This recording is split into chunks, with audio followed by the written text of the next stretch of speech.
Okay, I'd like to call to order this meeting of the Genoa Township Zoning Commission. The time is 7 p.m. The date is June 14th, 2021. The agenda for tonight is ZC 2021-02. Nope, sorry, wrong script. Oh, I'm sorry, I'm reading the wrong script anyway. Today's date's August 9th, 2021. The agenda item is Maxtown Property 169 LLC ZC 2021-03. For the record, the staff present is Joe Schaefer, Director of Development and Zoning, Paul Benson, Deputy Zoning Inspector. Can you call to order, Joe? Doing a roll call first. Mr. Antonetz? Yes. Mr. Leff? Yes. Mr. Moore? Yes. Mr. Welch? Yes. Mr. Bishop? Yes. I'll note that Mr. Welty is sitting behind me as an alternate and in attendance, and Ms. Walsh is currently not here. Okay, thank you, Joe. First item on the agenda is review and approval of the minutes from the meeting of June 14th, 2021. Are there any questions, comments, revisions? If not, do I have a motion for approval? Mr. Chair, I move to approve the June 14th, 2021 meeting minutes as presented. I'll second that motion, Mr. Chair. Roll, Joe. I will note that Ms. Walsh is now here.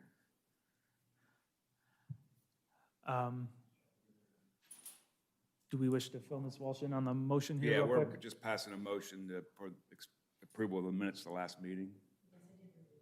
Okay, so we're on roll call. So roll call, Mr. Moore? Yes. Mr. Leff? Yes. Ms. Walsh? Yes. Mr. Welch? Yes. Mr. Antonetz? Abstain.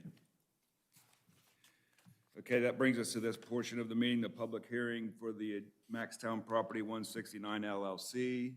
At this time, I'm going to hand the chairmanship over to Vice Chair David Leff. And for the record, and to avoid any confusion, full transparency, I'm recusing myself from this portion of the meeting and any further discussion about this applicant, including voting on any decision-making, because our firm is assisting the applicant in her submission to the township. So, Dave? Thank you, Mr. Antonetz. We will now call to the meeting at 7:03 p.m. Maxtown Property 169 LLC requesting approval of a rezoning and preliminary development plan to construct a retail business on approximately 0.862 acres at parcel number 317-341-050-03000, a vacant lot currently zoned rural residential RR, seeking rezoning to planned commercial district PCD, ZC case number 2021-03. If anybody's willing to speak tonight, please stand and swear to, and be sworn in. Anybody at all, if you feel like you might speak at all, please stand. Ready? Good. Do you swear to tell the truth, the whole truth, and nothing but the truth, so help you God? I do. Thank you.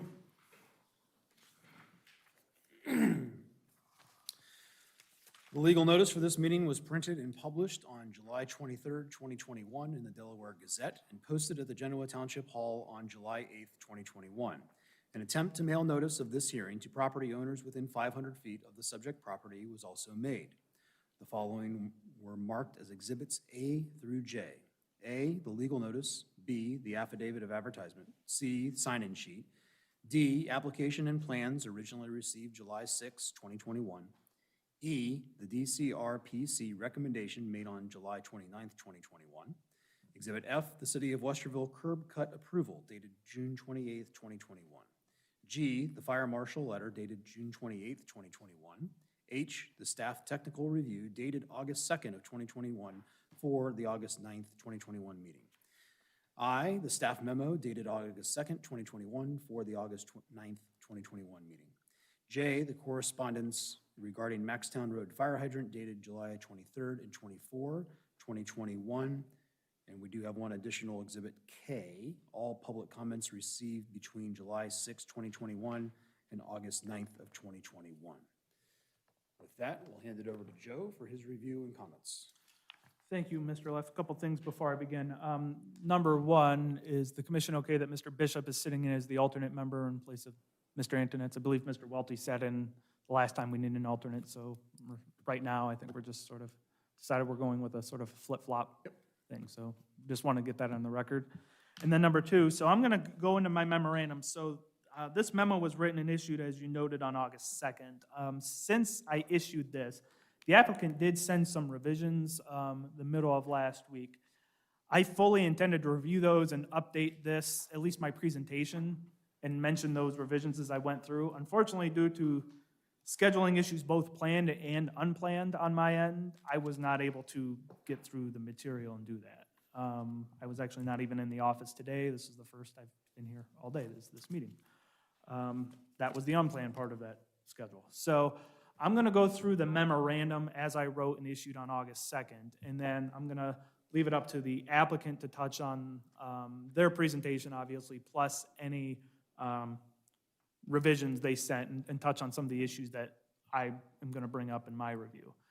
Then I know we have some public here, not always, who may have not come to these meetings before. So how this will roll is I'll give my presentation, the applicant will give their presentation, and then we'll enter the public comment period. So just want people to know how things are going to roll here. So with that, I'm going to dive right in to my memorandum. So as noted, Maxtown Property 169 LLC is seeking rezoning and preliminary development plan approval to construct an approximately 5,000 square foot retail / office / service business building on an approximately 0.862 acre unaddressed parcel of land located on the north side of Maxtown Road between 6463 Maxtown Road and 7194 Himlar Drive. This parcel is otherwise known with the identification number of 317-341-05003000. As far as staff is aware, this parcel has always been vacant. The current property owner purchased it in September of 2019. The proposed building and parking lot for the site, and Mr. Benson will try to bring up the site plan here momentarily on the TVs so we can all see what I'm talking about. The proposed building and parking lot have been placed toward the southwest corner of the property to move them as far away from the residential properties to the north and east as practically possible. The property to the west, which is 6463 Maxtown Road, is currently zoned residential. However, it sold this past April. The new property owner has indicated that they plan on converting their property to commercial use in the future as well, and have provided a letter supporting this application to Maxtown Property LLC, which was then forwarded on to staff and added to the record. Regarding access and traffic into the site, the development would be accessed via a new driveway onto Maxtown Road. As this portion of Maxtown Road is owned by the city of Westerville, the city has final say regarding access. The city has informed the applicant that the drive approach will have to be shared with the parcel to the west, again, which is 6463 Maxtown Road, and that a private access easement agreement must be recorded to allow said property to utilize said driveway. The city is requiring this configuration, to the best of staff's knowledge, to limit the number of curb cuts onto Maxtown Road. They've pushed for this type of thing in the past with other properties we've seen develop along this corridor, most recently Harris Automotive. The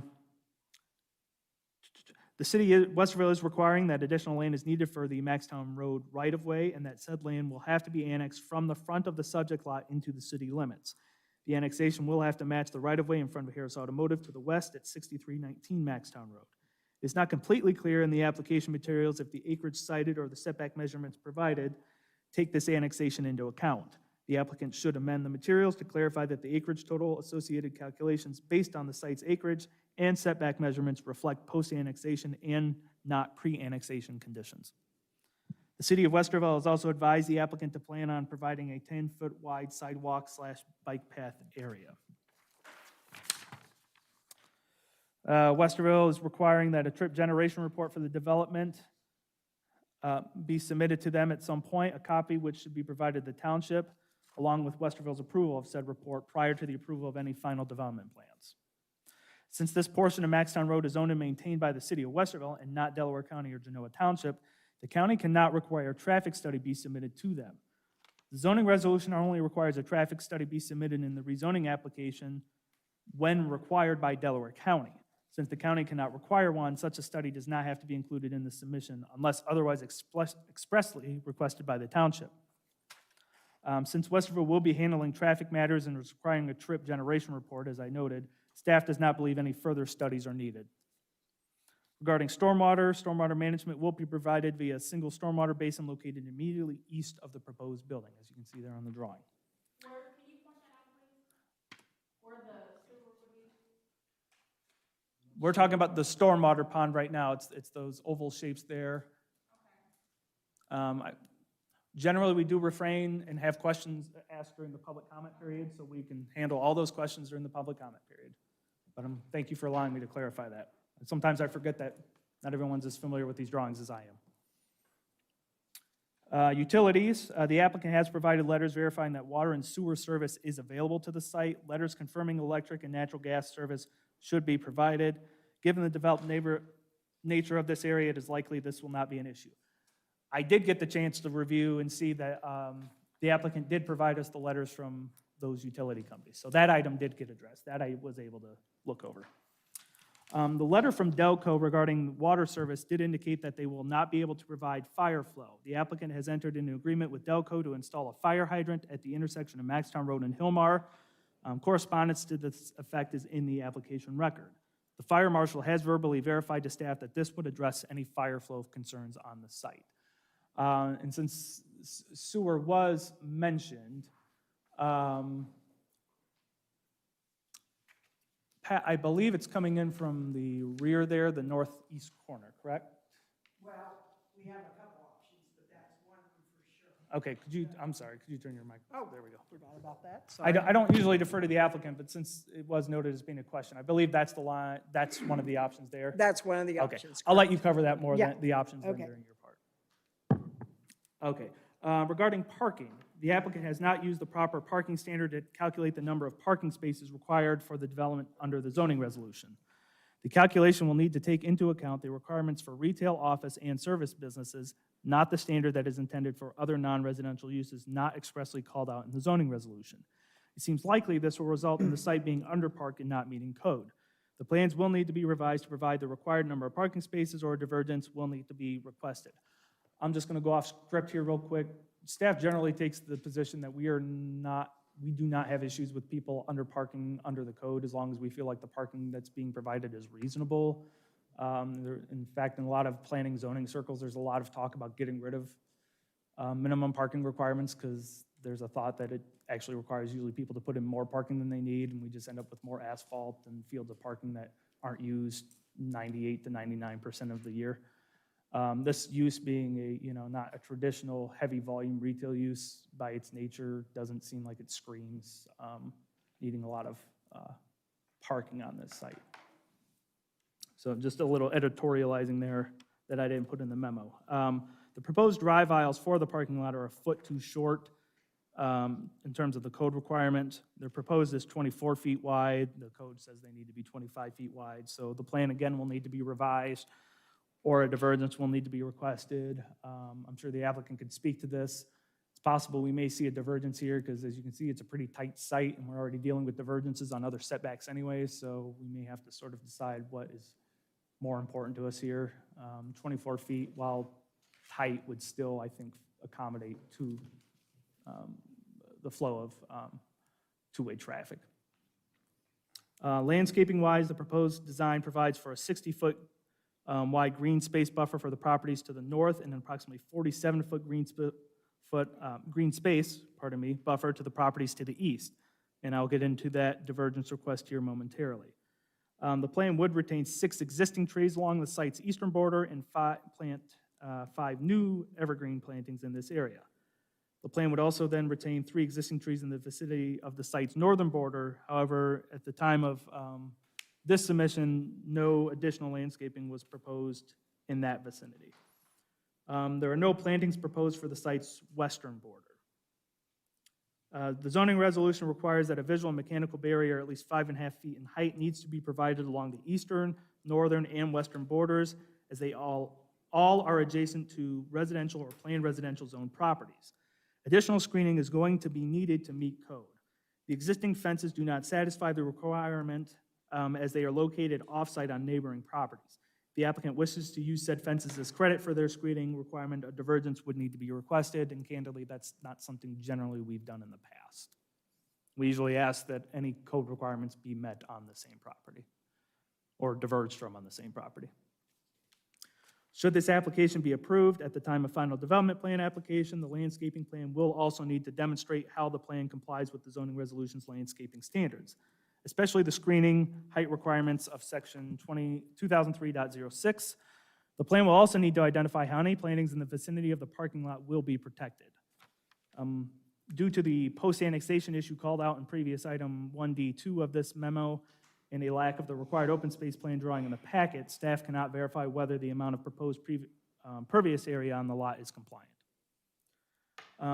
Regarding signage, a freestanding ground-mounted sign is proposed along Maxtown Road. No building-mounted signage has been proposed at this time. Due to the post-annexation issue called out in previous item 1D2 of this memo, and the lack of measurements on the site plan identifying starting and ending points of measurements, staff cannot verify whether the sign setback from Maxtown Road is compliant. The materials regarding signage need to be revised to identify the proposed sign area and identify what is being considered when measuring said sign area. The area where the building address is shown needs to be considered as part of the sign area due to the fact the zoning resolution does not exempt building addresses on freestanding ground-mounted signs from the sign area calculation. Furthermore, since the township cannot control sign content, any area where there are letters, /numbers, /graphics proposed must count towards the restricted sign area calculation, as what is currently shown as an address could be changed theoretically to any other type of content at a later date and not require township approval. A portion of the proposed sign would consist of an electronic message center sign, which is generally allowed in this zoning district and under code. However, staff cannot verify if it is compliant, as the dimensions of the EMC need to be verified. I'm sorry, it says can verify, but that should be cannot verify there in the memo. If any bonus provisions of the zoning resolution are being used, the applicant should identify this in their materials and provide proof that they qualify for such bonuses. So if you recall, there's sometimes bonuses for the faster roads, you get a little bit larger sign. The wider roads, you get a little larger sign, relationship to the building, stuff like that. If they're claiming any of those bonuses that would up any of these zoning criteria, we need to know that. It should be documented and proven. The development text needs to be revised to acknowledge and agree to the EMC display restrictions, as well as the requirement that the sign being located less than 150 feet away from residential zone property or properties will not be illuminated between the hours of 12 a.m., midnight, and 6 a.m. per the zoning resolution.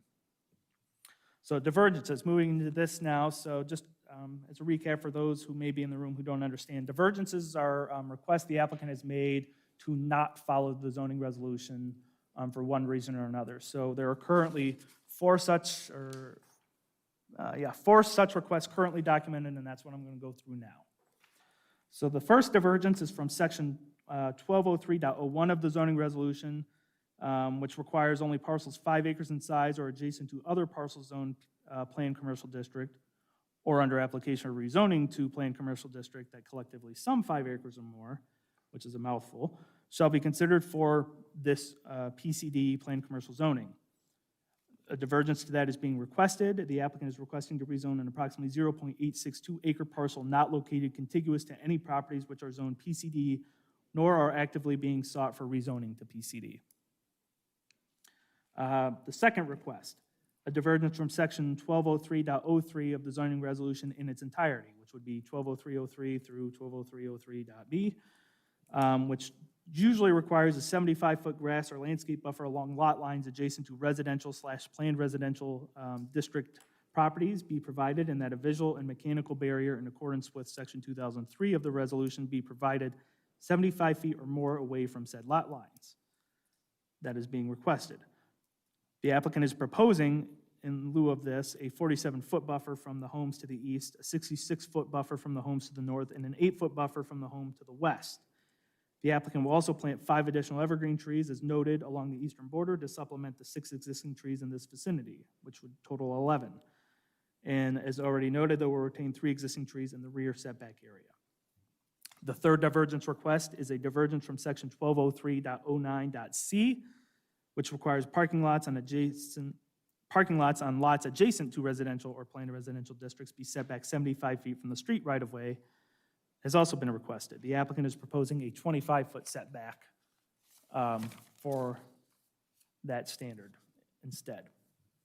The last divergence request is from section 1208.01, which requires buildings to be placed no closer than 100 feet to any district boundary line or street right-of-way. The applicant is proposing to place the building no closer than 47 feet to adjacent lot lines. The exact setback from the right-of-way remains in question due to the issues raised in comment 1D2 of the memo pertaining to the annexation. So essentially, the question became, are the measurements being taken from the existing right-of-way or the post-annexation right-of-way? Either way, it's probably going to require a divergence. Staff just wants to make sure it's taken from the post-annexation right-of-way, and if those measurements don't reflect, if the measurements provided to us don't reflect that, they need to be revised so we can just at least get the record right so we all fully understand what it is we're talking about and reviewing here. Moving on to additional staff commentary. The applicant has not provided the required overview of the comprehensive plan in their application materials. That said, the Genoa Township Comprehensive Plan does recommend that the planned commercial utilization of this property is appropriate. That can be found in Chapter 4 under Planning Area 1 recommendations of the comp plan. And actually, Planning Area 1, that may actually, Planning Area 6, I may have that wrong. Let me check the map here. I thought I corrected that in the memo, but maybe I printed the wrong, the uncorrected copy. I did print the uncorrected copy. That is actually Planning Area 6 in the Genoa Township Comprehensive Plan, not Planning Area 1. My mistake. Apologies. Delaware County Regional Planning Commission did review this application as required by statute and recommended conditional approval of the application with the condition being additional screening of the neighboring residential properties. And I did forward that that documentation to the commission.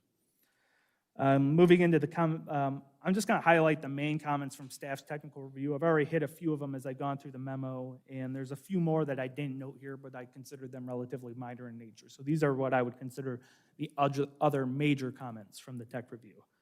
Number one, provide an existing features drawing, conceptual grading plan, conceptual site and sign lighting plans, and open space plan in the plan set, which is required for rezoning submissions. Provide frontage, lot line boundary, and all setback measurements on the site plan drawings themselves. It's very important that we have those on the drawings in addition to the text, and also we need to be able to see where those measurements are starting and stopping so we can verify they're being taken from the correct locations. Provide frontage, wrong item. Revise the expiration date on the site plan title sheet. That's relatively minor. It just says the plan expires in 1 year. Under the zoning resolution, if this were to be approved, rezoning is basically good forever until someone comes in and asks for it to be rezoned again, but the preliminary development plan would only be valid for 3 years. The development text needs to be revised to address, acknowledge, agree to, and/or accurately document numerous sections of the zoning resolution to demonstrate compliance and to provide staff the material needed to allow for proper and effective zoning enforcement. I've noted those specific sections in the tech review, and like I said, this may sound a little picky, but these are the kind of details that often make enforcement possible or not possible after the fact when should a development get approved and something happens. It's very important that some of these items be included in that text.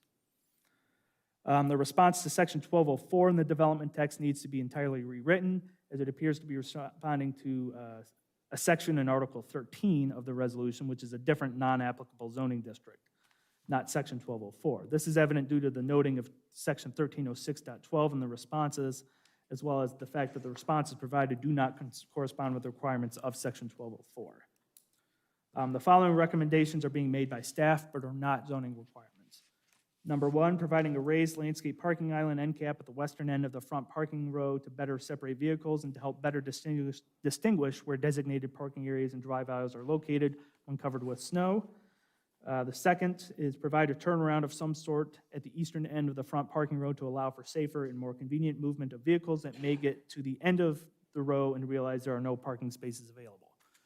Obviously, doing these items may push the site further towards the homes to the east and to the north, so I think we probably going to be some discussion about the balancing act there of if you want these items, there might be a sort of a push-pull factor here, and it may ultimately come down to what do we think is more important as the commission reviews that. And then the third recommendation is if the city of Westerville is requiring a multi-use path across the site's frontage, provide a sidewalk connecting said path to the front door of the building to allow for pedestrian access.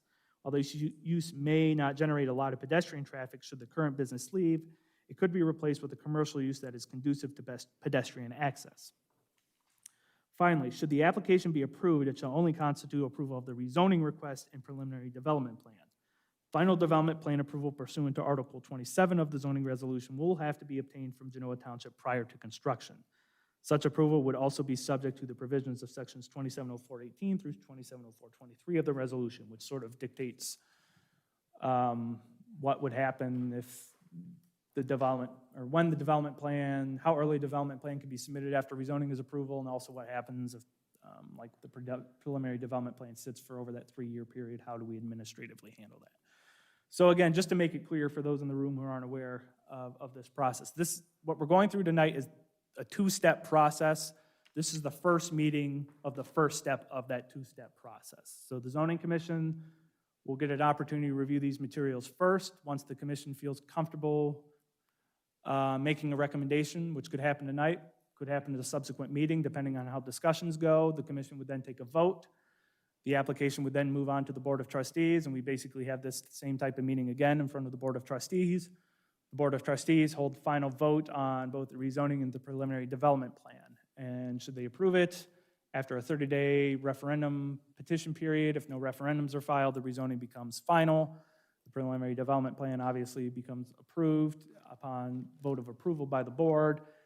And then the applicant has to wait some time and then file for final development plan approval, in which this entire process, essentially the way it's playing out for rezoning and preliminary, plays out exactly the same way at final. Zoning Commission, Board of Trustees, the only thing that's different is there's no referendum with final development plans. So I'm sorry to belabor a few of those points, but I know we've got some people in the room who probably haven't been to these types of hearings before, so I wanted to touch on some of those items, as I'm sure there may be some questions about that. So with that, Mr. Chairman, I am going to turn it back over to you. Do you want to go through the technical review? I pretty much hit on the major technical review items as I was reading through the memorandum. I tried to build them into the memo. I'm certainly happy as we get into the zoning commission discussion on this. If you have a specific question on one, I'm more than happy to speak to it, though. Okay. Mr. Chairman, I have a quick question for Mr. Schaefer before we move on that point. Joe, you had mentioned that the city of Westerville is requiring bike path and sidewalking on this property. They told the Does applicant. it tie in to anything, or will it be a monolith, I guess? No, I'm not aware of there being any connections to the east or west of this property. They told the applicant to anticipate having to do it, so I'm not exactly sure what that means. I don't believe they use the word required necessarily. I think that's the first time I've seen that verbiage pop up when we've reviewed something along this portion of Maxtown Road. And this is probably the third or fourth one we've done in my time here, because we've done Cardinal Self-Storage, we did Harris, we did Superior Asphalt when they were still occupying 2 lots down from this, and I don't recall that ever coming up in any of the prior reviews. So this is the first time we've seen that. It's just that I think in just observing it visually, it doesn't tie into anything because there's residential property to the east of this that, Yeah. yeah. So I don't want to speak for the city. I don't know if they've just decided they do want to start building that system, and if their thought process is you have to start somewhere, and eventually it'll get built out. That is the reason why a lot of times during like with our PRDs, we'll ask for easements instead. Right. Because we know that sometimes people see those sidewalks or paths built to nowhere and they sort of scoff at them. And I understand the reason for doing that, because sometimes it's cheaper and easier to build it when you can force someone else to build it, not on your dime. I totally get why governments do that. But at the same degree, it also looks like an oddity and can look like an oddity for years if the other connecting segments don't get built. So that's why we've generally, to this point, taken the approach of doing the easements. This is a commercial district. We don't have that standard in the zoning codes, which is why I didn't mention it. But like if this was a PRD, I'd probably be asking for an easement instead of actual construction. But we do know that. Listen to him. But we do know that that means that it's going to be, construction would eventually be probably on the township dime at a later date to build it. Again, I can't speak for Westerville or what they're going to require or enforce. I can't enforce Westerville's regs. If Westerville has control on that, that's going to be up to them. Mr. Schaefer, my only comment is just that it can be confusing because there is walkways on the south side of the street. And, you know, we certainly don't want to be party to a hazard for someone, so that's all. Certainly. Thank you. Thank you. Thank you, Mr. Schaefer. We'll now turn it over to the applicant. Just make sure we speak into the microphone, state your name, address before you speak. And for the commission's edification, they did provide a presentation, so Okay. maybe behoove you to turn around and look at the TVs there momentarily. Thank you. Can you hear me okay? If you can't, let me know. My name's Pat Mandrell. You want my home address or the business address where I'm at now, or? Whichever one you Oh, want to give. okay. My home address is 1121 Blue Heron Drive in Westerville. This is my daughter, Joni Mandrell, who is part of the business. So she's here and to support this move to a new location. So I do want to start off by saying and following up with Joe. I want it noted that we did turn in our paperwork in the right amount of time, the Monday after 4th of July. It took 3 weeks to be reviewed, and by the time we got it last Monday, when this was written, that only gave us, you know, a short amount of time to turn response over for some of the pieces we were missing, which we did. Sands Decker did a nice job of within 24 to 36 hours of responding to a lot of things that weren't included in this speech. I don't mean speech, what is it? You're reading. And so a lot of the issues have been solved, and I can go over some of those later after I give my little introduction speech and stuff. But we have addressed some of this. We do agree it probably won't be solved today, and we probably do have to have a meeting next month to address more of the issues, since we ran out of time this month to formally give you packets so you know what you're voting on and everything. So I do want to say that we're in agreement. If you don't feel comfortable voting for approval or disapproval today, that we can move to next month, and we agree to that. So what I want to do tonight is come before you with 4 areas of discussion. The first one is I want you to know who we are that is requesting this rezoning. I want you to know why I feel like this property should be turned commercial versus residential, and why we're the best candidate for this property. And lastly, I do want to address, probably if I were a neighbor, some concerns that they might have, and maybe I can jump the gun and answer some things that they might have issues with. So my building right now that I'm in a neighborhood situation, so I'm not uncommon that neighbors need to feel comfortable with their environment. So with that said, the first thing I really want to press upon the board and the neighbors is that we are a local, hometown family business. The name of the business, J.C. Manny, I named after my 2 kids, Joni and Chad, who unfortunately can't be here. And the last name Manny is just a nickname off of our last name, Mandrell. So when I say it's a family business, it's a family business. So we've been in business 26 years. The first 2 years, I started in the basement of our home until the 4 years started filling up with boxes. And my husband said, I think you need to find another place for your business. So at that time, I went out in Westerville and I found the present place where we've been for 24 years at 169 North Otterbein.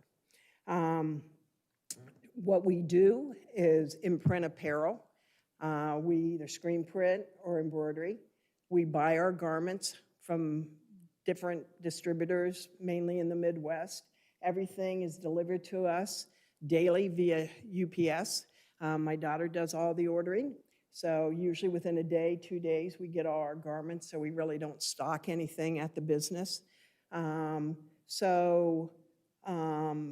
The only traffic we don't have any semi-trucks, nothing like that makes any deliveries to our business. It's pretty quiet that way. UPS just comes once a day and drops everything off.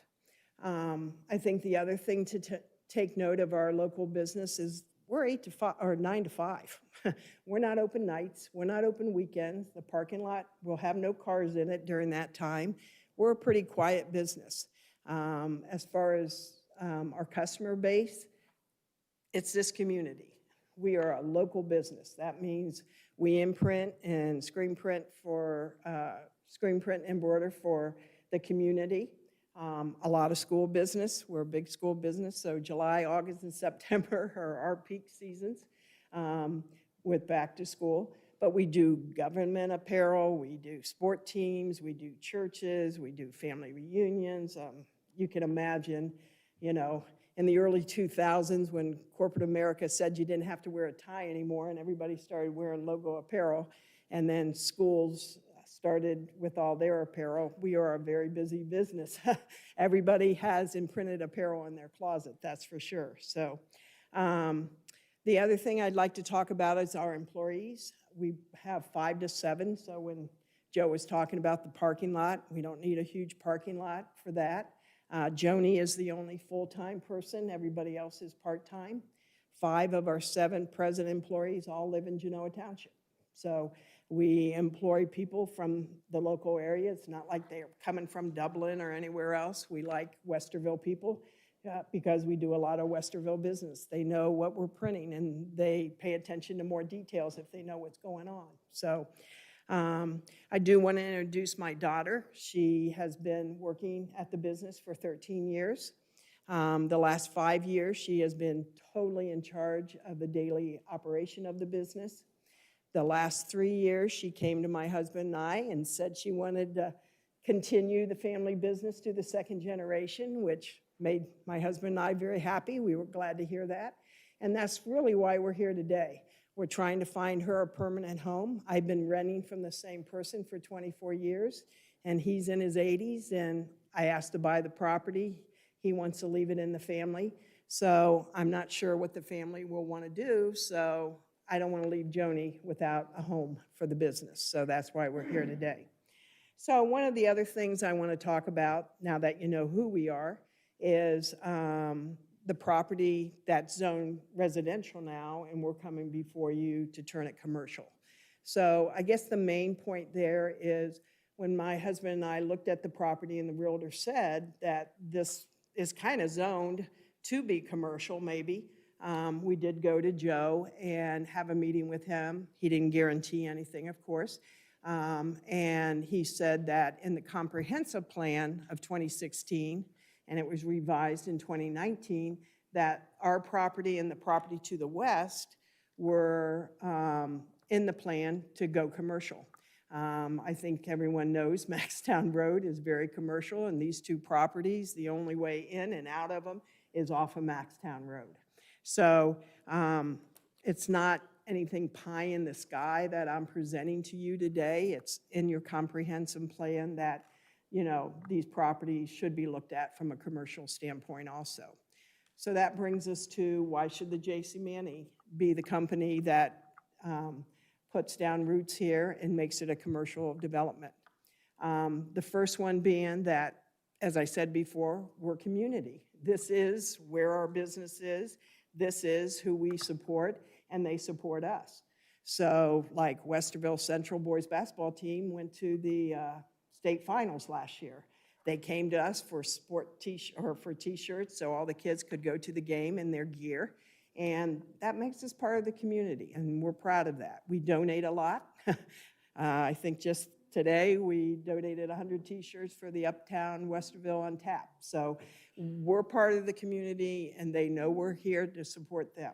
So the second thing I think is really important is that we're an established business. We're not a franchise. We're not a business that we're part of another bigger corporation or anything. So we've been in business 26 years. We're coming to you. Joni's been running the business very effectively, I might say. And so she will be here for 20 and 25 more years. It's not like we're asking for this property and 2 years we're going to flip it, or 2 years we're starting a business and we don't know if we're going to be successful or not. We're already successful. So we're coming for a long-term investment in this property. And the last reason we feel like this is a good property for us and for the community is Joni owns a house, just one housing development to the north in Orchard Lakes. So this is her backyard, this is her neighborhood, and these are her neighbors. So she will make sure that she takes care of them and supports them. So that's important. So I think for those three reasons, we feel like we're a good fit on this property. The main thing being, we're a quiet business. I mean, you could put a residential house here, and they could put a pool in with tons of noise. They could have dogs barking. They could have car doors opening all times of the night. We come in, we do our job, and we leave. Our employees are there for lunch. We all stop at noon. We have a family meal, and then we get back to work. It's not like the employees run in and out of the business all day long. So traffic-wise, it's pretty calm. So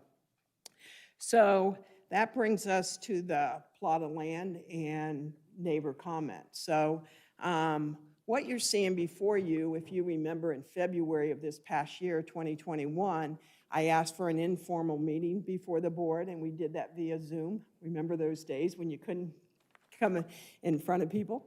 And this was the proposed layout that we had at the time. I think we had a good discussion.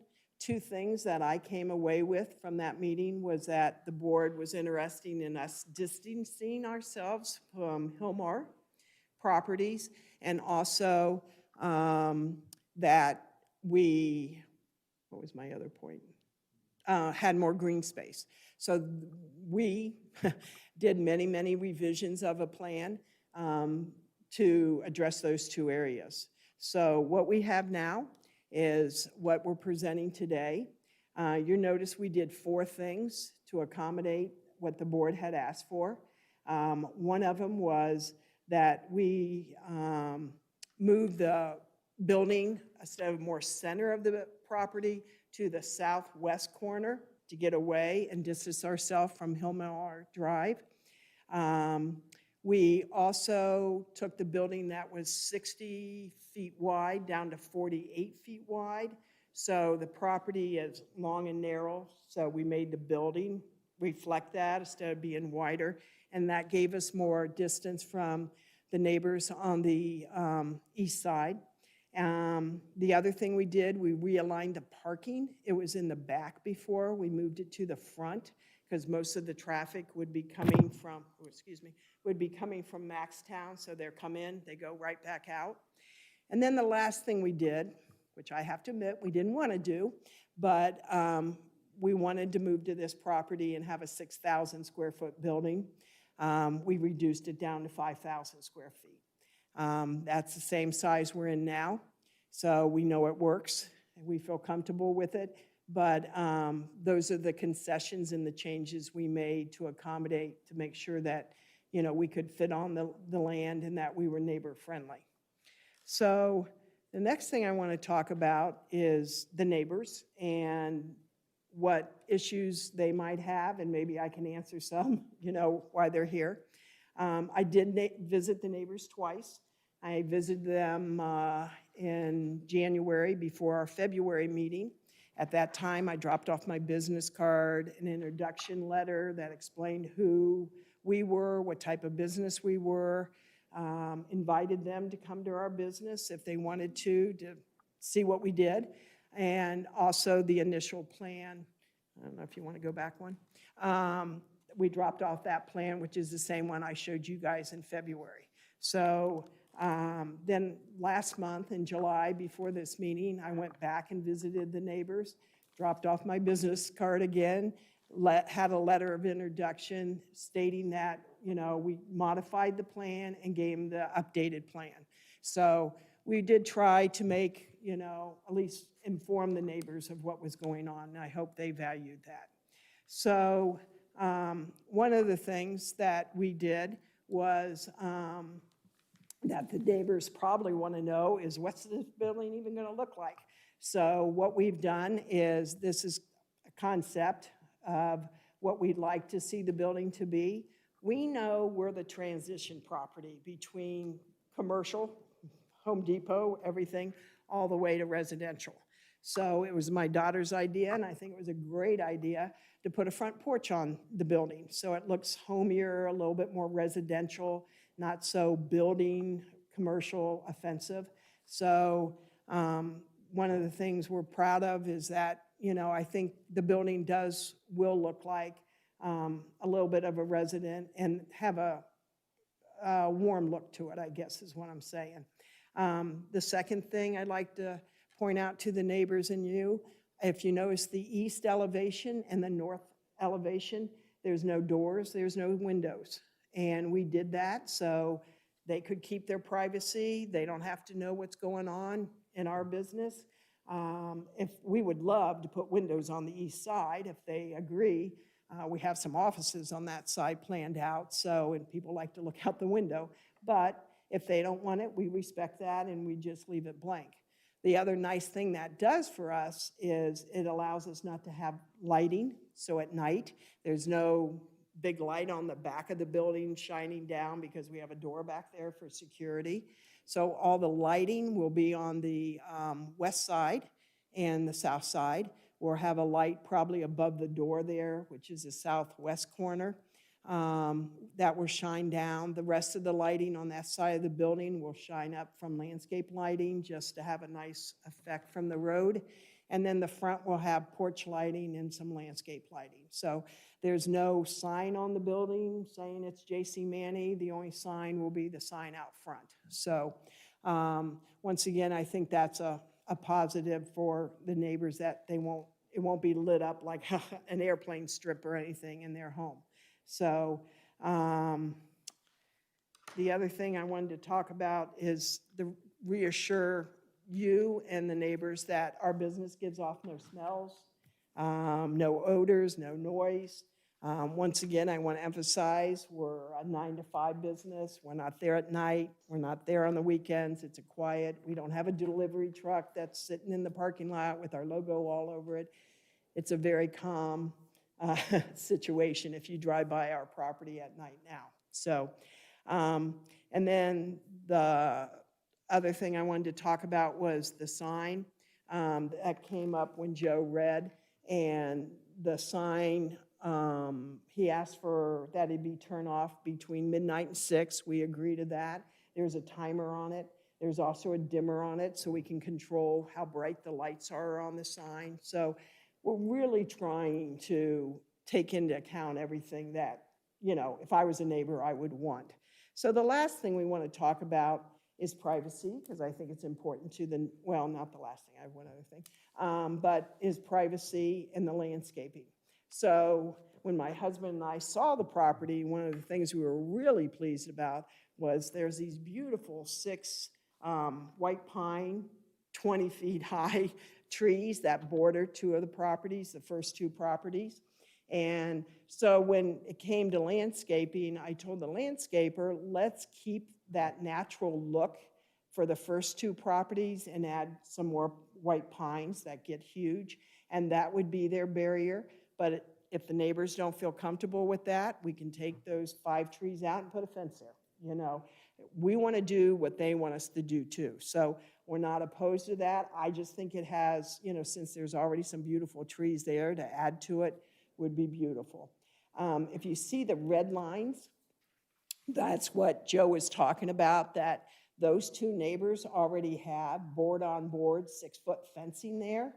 We're not opposed to putting, but it is on their property, as Joe said. We're not opposed to putting a 6-foot fence on our side, but it would be fence on fence. I'm not sure that's cosmetically pleasing. So Joni and I are more than happy if we need to sign something that if their fence comes down, or if they sell their property and somebody else takes the fence down, that we'd put another fence up. I know you said it doesn't count because it's not on our property, and I get that. But once again, if you want us to put a fence up on our property, we'd be more than happy to do that. So on the west side there, we did talk, that's a new neighbor. He just bought the property. We were finally able to meet him last week. And, I showed him the plot that we're submitting. He did send a letter in to Joe at Genoa Township and agreed to the plan, had no problem with it, the placement of the property on the lot or anything.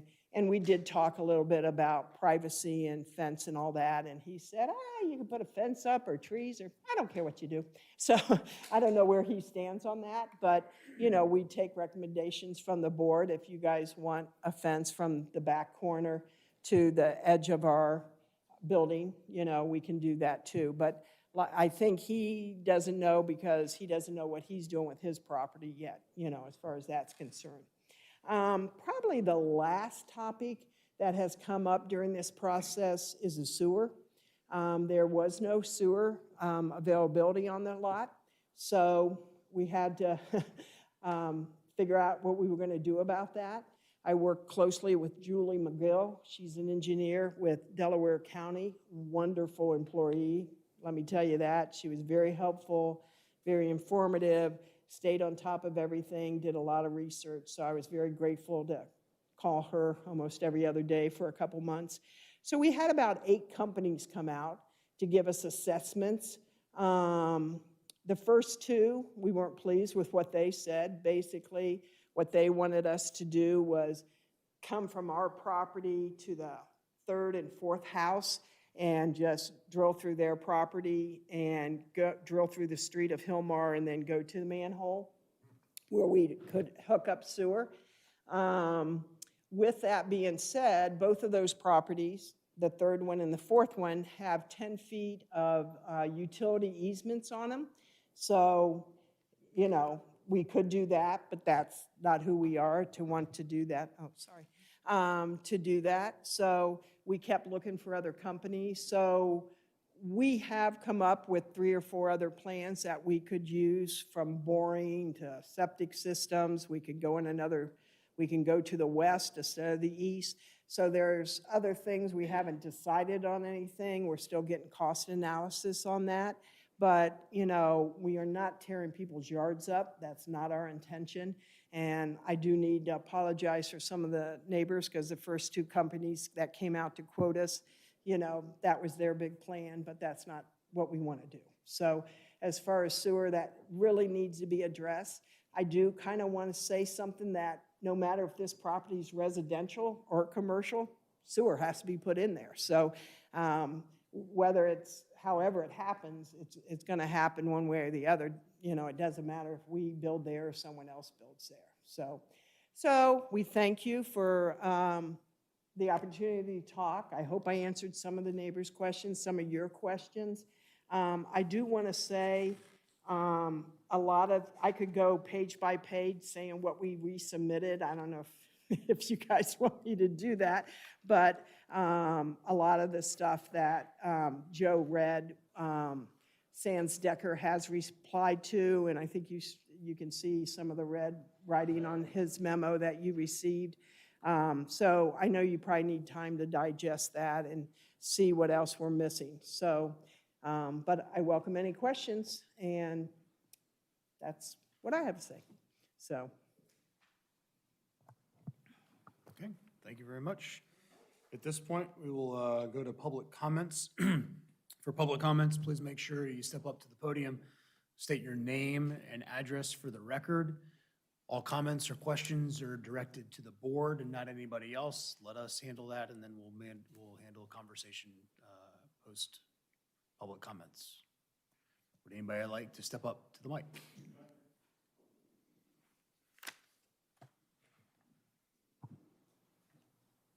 Good evening.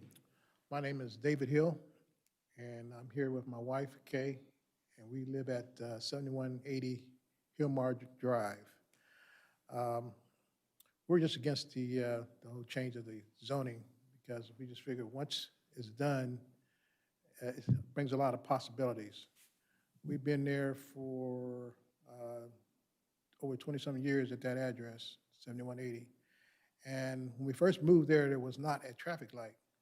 And due to the expansion, they put a light there. But before they put the light there, we was able to park in front of our house. Once the light was placed there, we lost that capability. So we were confined to parking down the street and in our driveway. We're just against the plan. We're changing the zoning from residential to business.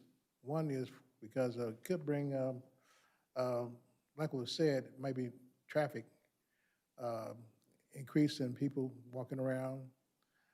The visual of our view from the backyard, we might be seeing a dumpster or something sitting there, a dumpster truck pulled in.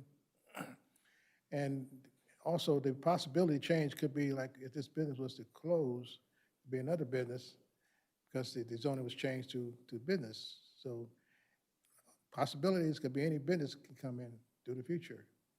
So we just think it's just a bad idea. And we would just hope you not change it. Thank you. Thank you, Mr. Hill.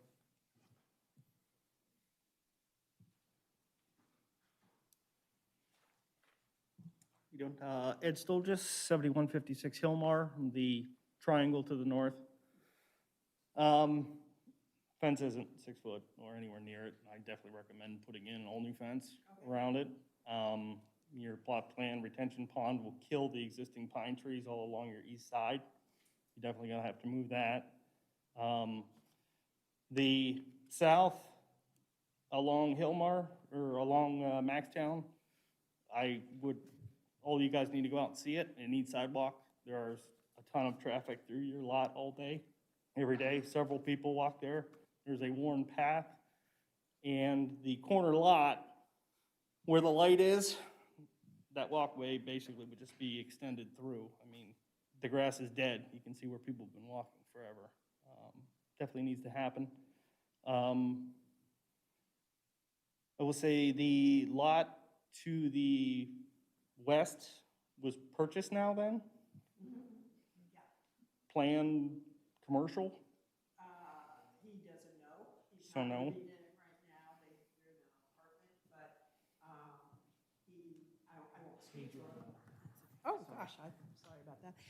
I won't speak for him. We spoke with him, though, and, I won't say he's ready to move on anything one way or the other. So you'll have to talk to him. But my husband and I did meet for him with a couple hours, so. There is no formal application in for any rezoning request on that property. Yeah, and that property it has a freestanding residence on it right now. Correct. Okay, and that was the same residence that we had conversations with from Harris. if I remember. Superior Asphalt. Superior Yeah, Asphalt. formerly known as the Downing, Mr. Downing formerly lived there. That you may recall it as being It's referred gone. to as that. The asphalt plant's gone now. They've moved out. Mm-hmm. Not a business anymore.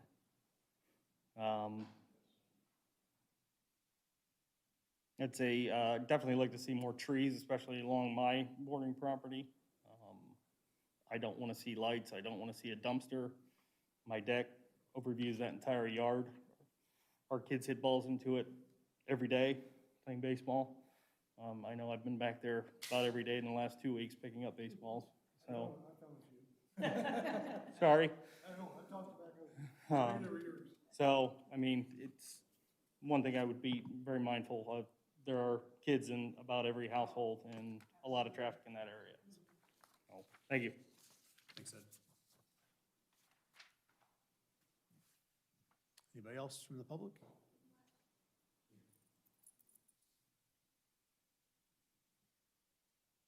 Thank you. John Moore, 6554 Oak Shadow Drive. A couple questions, one for you, ma'am.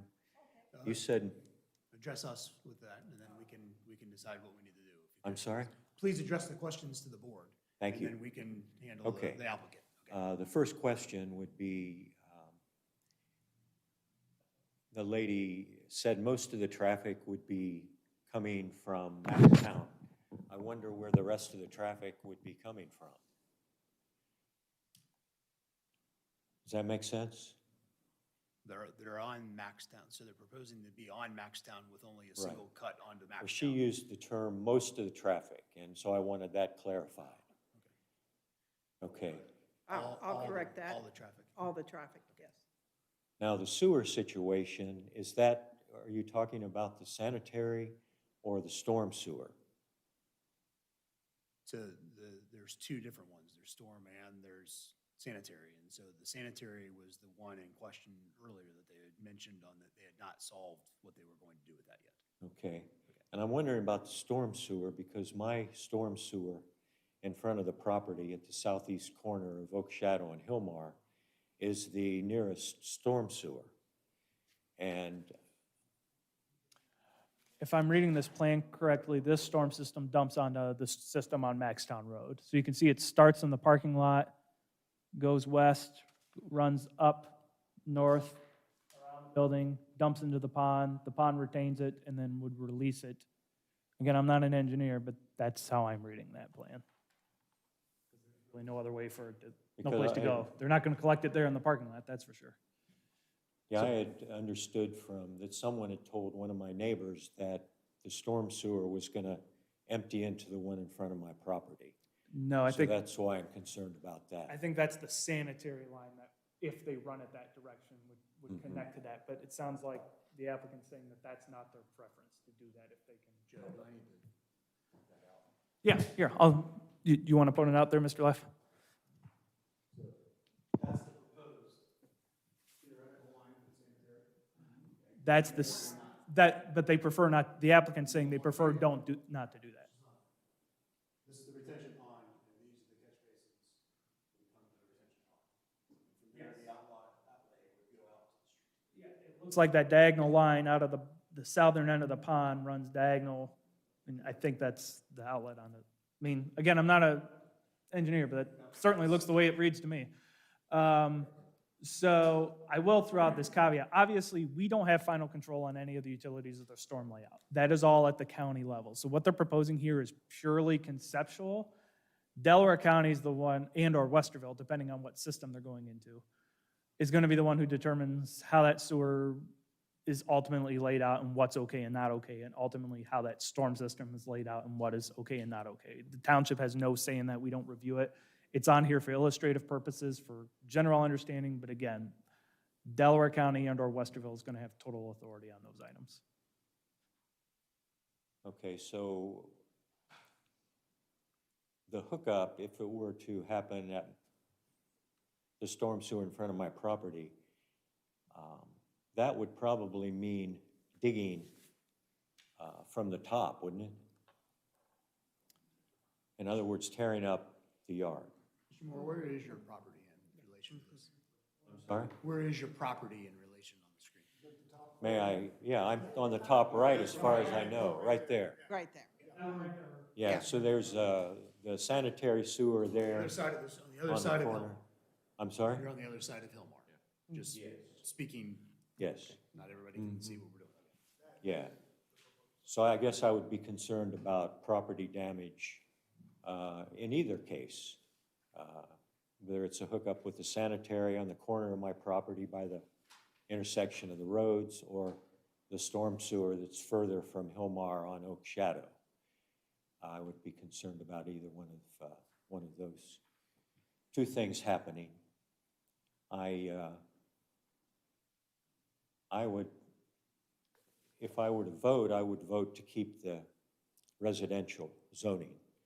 I think the 47 feet of buffer is not very much.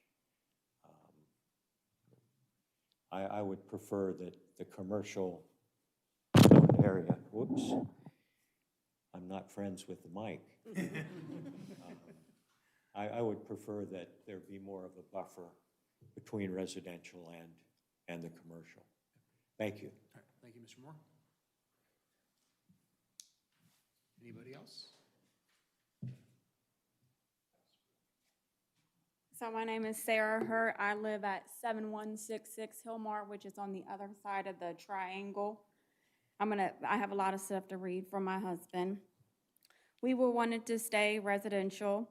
It will infringe on our privacy and cause an increase in traffic. If there was a residential house there who lived back there, we wouldn't know what vehicles. I know she said from 9 to 5, there's only other vehicles there. My son is actually playing football on her other, like I drive past her other property. There's actually cars there now, and it was on my way here, so that was after 5 o'clock. We have lived there. August 28th will be 2 years. The grass has been cut twice per year, so I don't know how she will take care of it when it's actually a business. But I know just having a lot there, she did not take care of the property very well. Where will the dumpsters be placed? And then how can this be positive to our neighborhood? We actually live in a neighborhood, just like the neighbor said. I have 2 kids. He has 3, 4. They always play together. There's always balls out there. I have dogs, so the dogs are going to be barking crazy because they're going to be seeing business. And then if you guys are so busy, 9 to 5, that's going to be a lot of traffic coming and getting their T-shirts, their apparel, whatever it is that they're making. I know that she said that there was 1 full-time employee. There's also a sign outside now that says now hiring for another full-time employee. So that means there would be 2, or unless she's replacing her daughter with someone else, I'm not sure. Let's see. If we wanted to sell in the future, that could be future delays of buyers. When will the trash come to empty? Or 4 a.m. with the sound of a dumpster clacking. We don't want that. Also, I know the sewer, there's easement on both sides, but if you're not going to go down, you're going to have to tear up my fence. You're going to have to tear up my yard. I have 2 dogs. I have 2 kids. One, not only that, is physically disabled. So if you're going to be tearing anything up out front, sidewalks, you have to make sure that 100% of the time, whenever you're tearing up stuff, there still has to be ADA compliance, a handicap accessibility, access 24/7 for my daughter to have the sidewalk. So if you're tearing up a sidewalk or something, you need to make sure there's something else in place so my daughter has access to our house. Let me see. Also, when it rains a lot, Genoa Township, I think this, because I had a call one time, we actually have a sewer drain, a big, I don't know the correct word, French drain that you guys put out there because flooding is very bad. We have that in our backyard. So when it rains a lot, we'll have like 4 feet of water. I actually had to call Genoa Township one time in July, and that's who I called Delco first, because that's where I pay the sewer and the water. They told me it's Genoa Township, and Genoa Township already, when it rains a lot, has a lot of issues before the sewer system starts to kick in. So for about 45 minutes, there was about 4 feet of water in our backyard. The street was covered because my husband left to go to work. And so if there's going to be more property, which is a business, it's not residential, there's going to be a lot more water coming out. That's just adding to more stuff that's going to be in my backyard. If my basement gets damaged, who's that? There's a lot more stuff going in and out when it's residential and not. And then lastly, I know she said she's big on Westerville community. She donates and stuff of that nature. I can actually pull my phone records if we want for an actual date. Back in April, at my daughter, I do a motorcycle ride for her. She has physical disability, and I just called Westerville local businesses to see if anybody would want to donate anything. I know she told me she could donate $10. So if you're big in Westerville community, she actually was on vacation, and I'm assuming I spoke with her daughter or somebody that answered the phone that said they would get back with me. And so I didn't even know that this was the same lady. I was just Googling and calling numbers, and then we came to this situation, and I know she keeps saying she's big in Westerville, she's donating and everything of that nature, but I just seemed like that's fishy when I actually called and I asked, and that's what you were offering to. Now, I didn't go into details and say I live here and blah, blah, blah, blah, blah. You know, I live in Westerville and everything of that nature, but I just find that funny also. Okay, thank you. Thank you very much.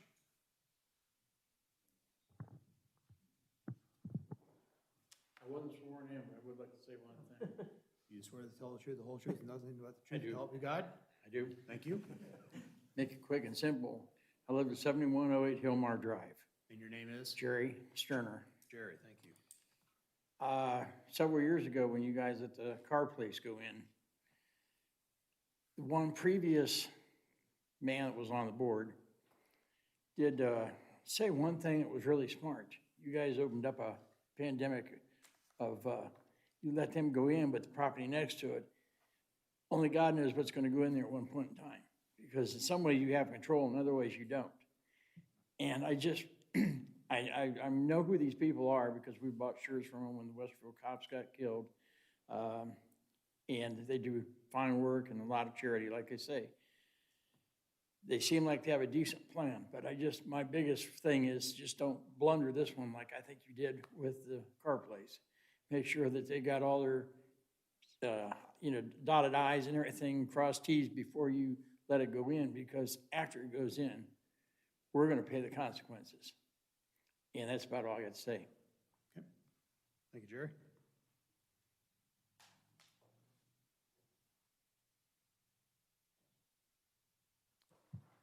Any other comments from the public? Do I have to go back? You have to come back up to the mic, please. My other comment is, we've already, myself, I think them, the neighbors, we're the 3 houses that are, well, there's 4, but the other one's not here, for I can't speak for them, but the 4 main properties, we've already had a lot of people knocking on our doors, coming and bothering us when this place isn't even here. How much more are we gonna have once this place is here? Is another thing that I just have to say. Okay. Thank you. Can I ask a question, though? Of the, Yeah, can you come back up to the mic? Sarah, thank you. who do you mean is coming to your door? I understand the applicant is coming. We've had the people the sewer, we've had a lot of people come when they first started the whole sewer thing. So they were knocking on the doors, asking us out back of our backyard, then they were asking us, and that's when the big thing came about, that they were gonna have to tear up our yard, and I know that's not her, or, that's the company, so I'm not holding that against, but when it was 2 different people coming there outside front of my house, and they're, saying they're gonna have to tear up my yard, and they're gonna do this and do that. Well, no, you're not. Because yeah, you have easement, but my fence is there, like just a whole bunch. So that was a big thing. So we had them knock on the door. I don't know how many different companies. It was a couple different companies a couple months ago. Okay, thank you. You're welcome.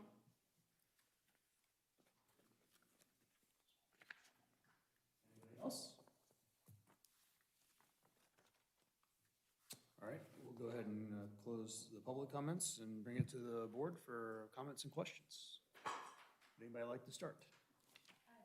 Mrs. Major, could you address the dumpster issue? Sure. It seems to be a very large concern. Right. For the neighboring properties. Right. I'd love to hear how you deal with it currently and how you plan. Okay, very good. So we really don't have a lot of trash because the boxes come in with the garments. We print them and we put them back in the same boxes to give to the customer. So we have trash delivery twice a month.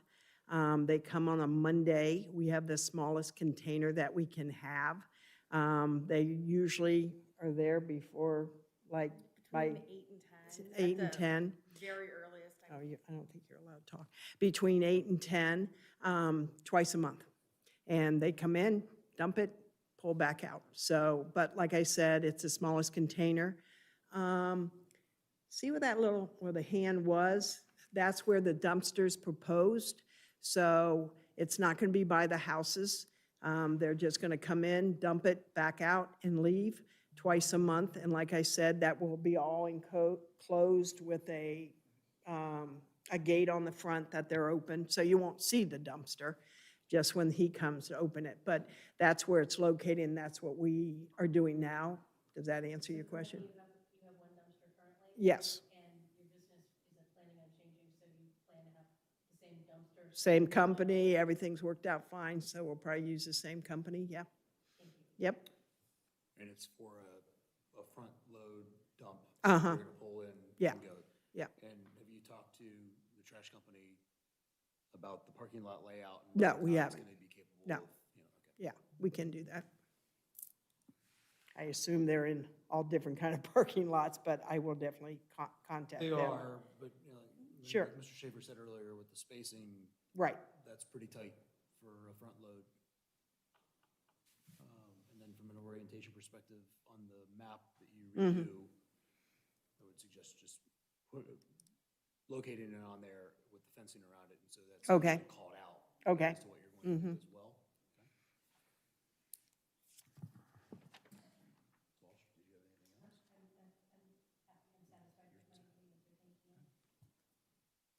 I just had one question generally.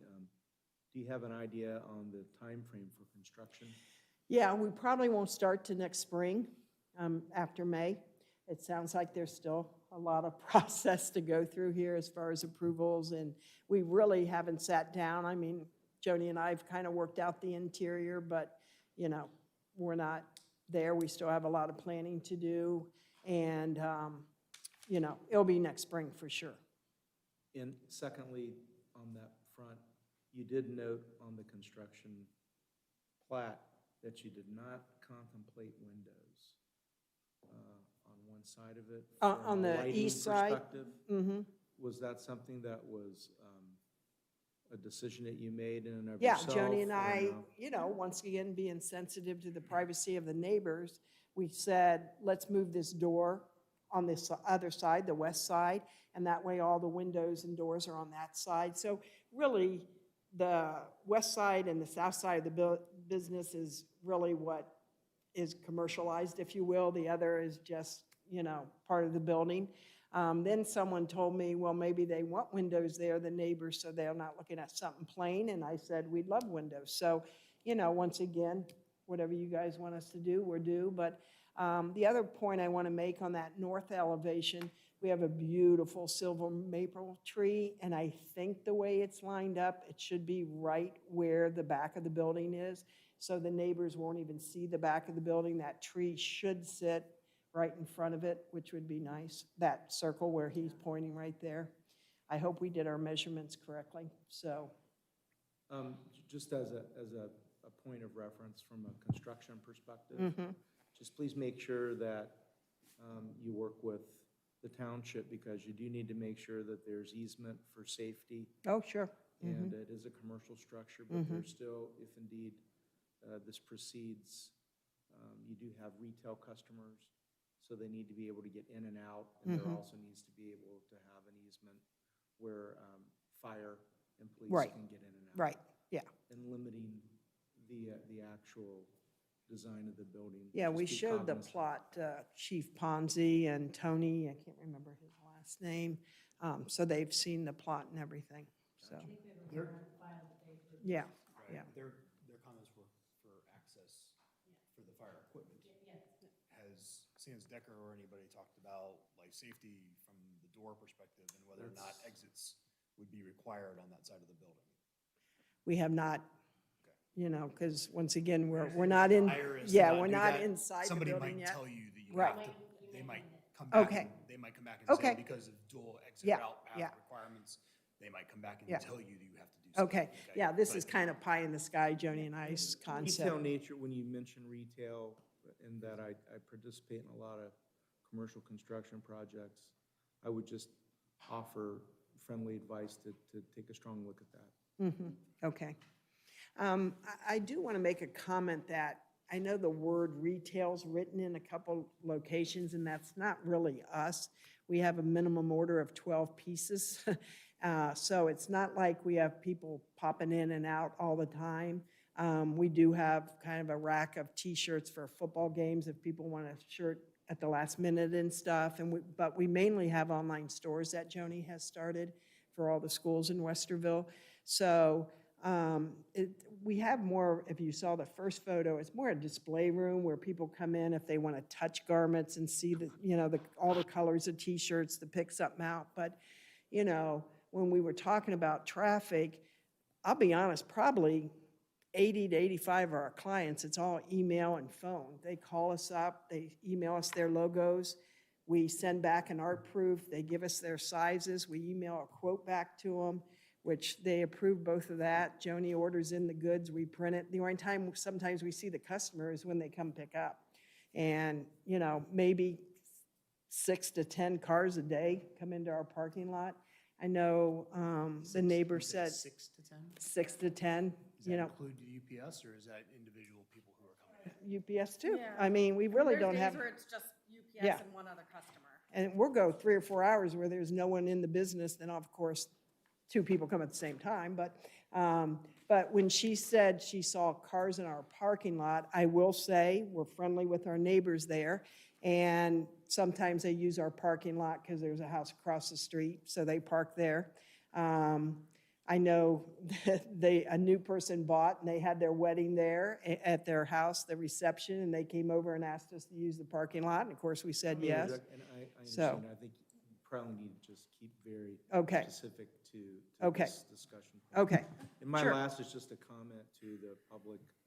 And I think in listening and trying to listen very intently and looking at this, I think the realization really does need to be that regardless of if this is changed to be a commercial property, or if someone desires to build a residential structure or house, there still will need to be public utilities and tap-ins and all the things that go with that, which may be a little different based on the commercial structure you've contemplated, but right, that still will exist regardless of the Right. decision made, right. I think. Thank you, that's all I have. That leads me into a question I have for you. Mm-hmm. You know, I know you stated that you as a good neighbor did not want to tap into that northeast sanitary sewer line. You were kind of vague, though, on where you were going to go. Right. So I'd like a little bit more detail. Okay, well. If you could, about what your options are. Well, we have choices, so if we go in that direction, Which way?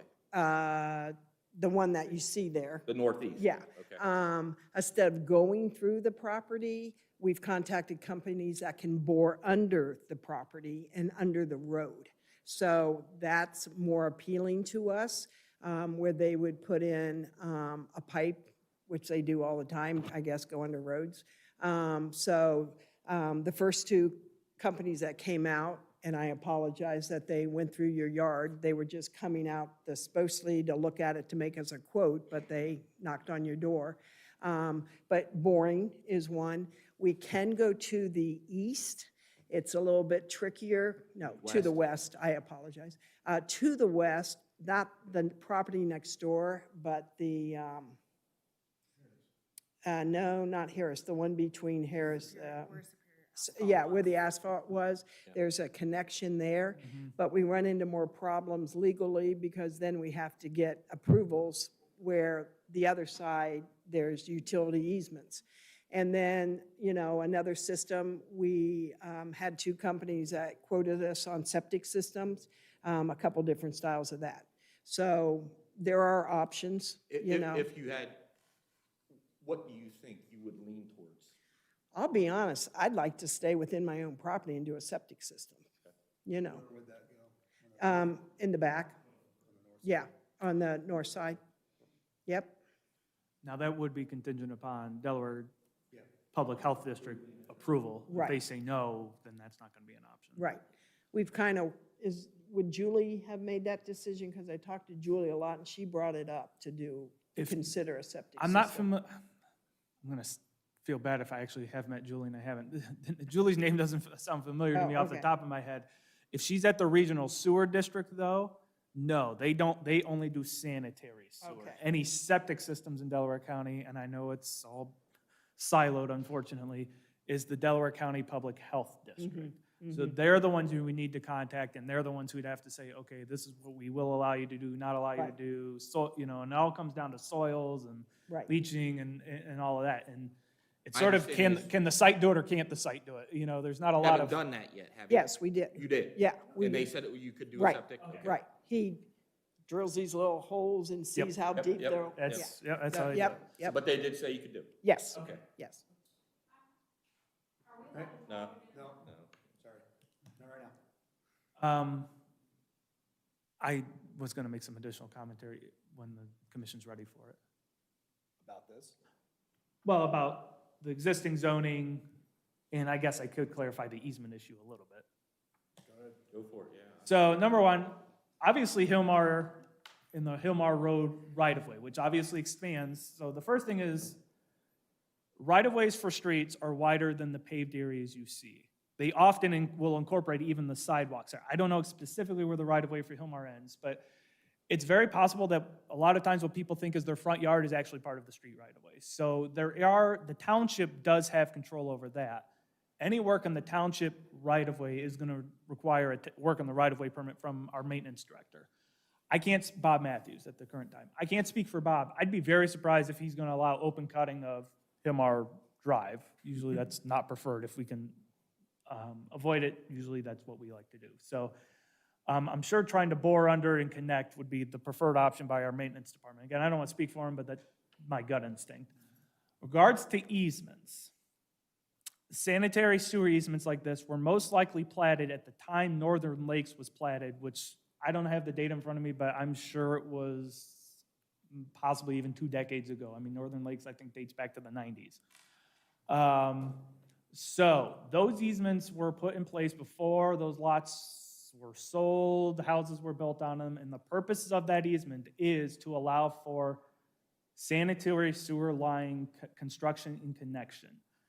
That easement is most likely controlled by the Delaware County Regional Sewer District, which means they have the rights to go in there and disturb and take out whatever they need to do to install or maintain sanitary sewer lines.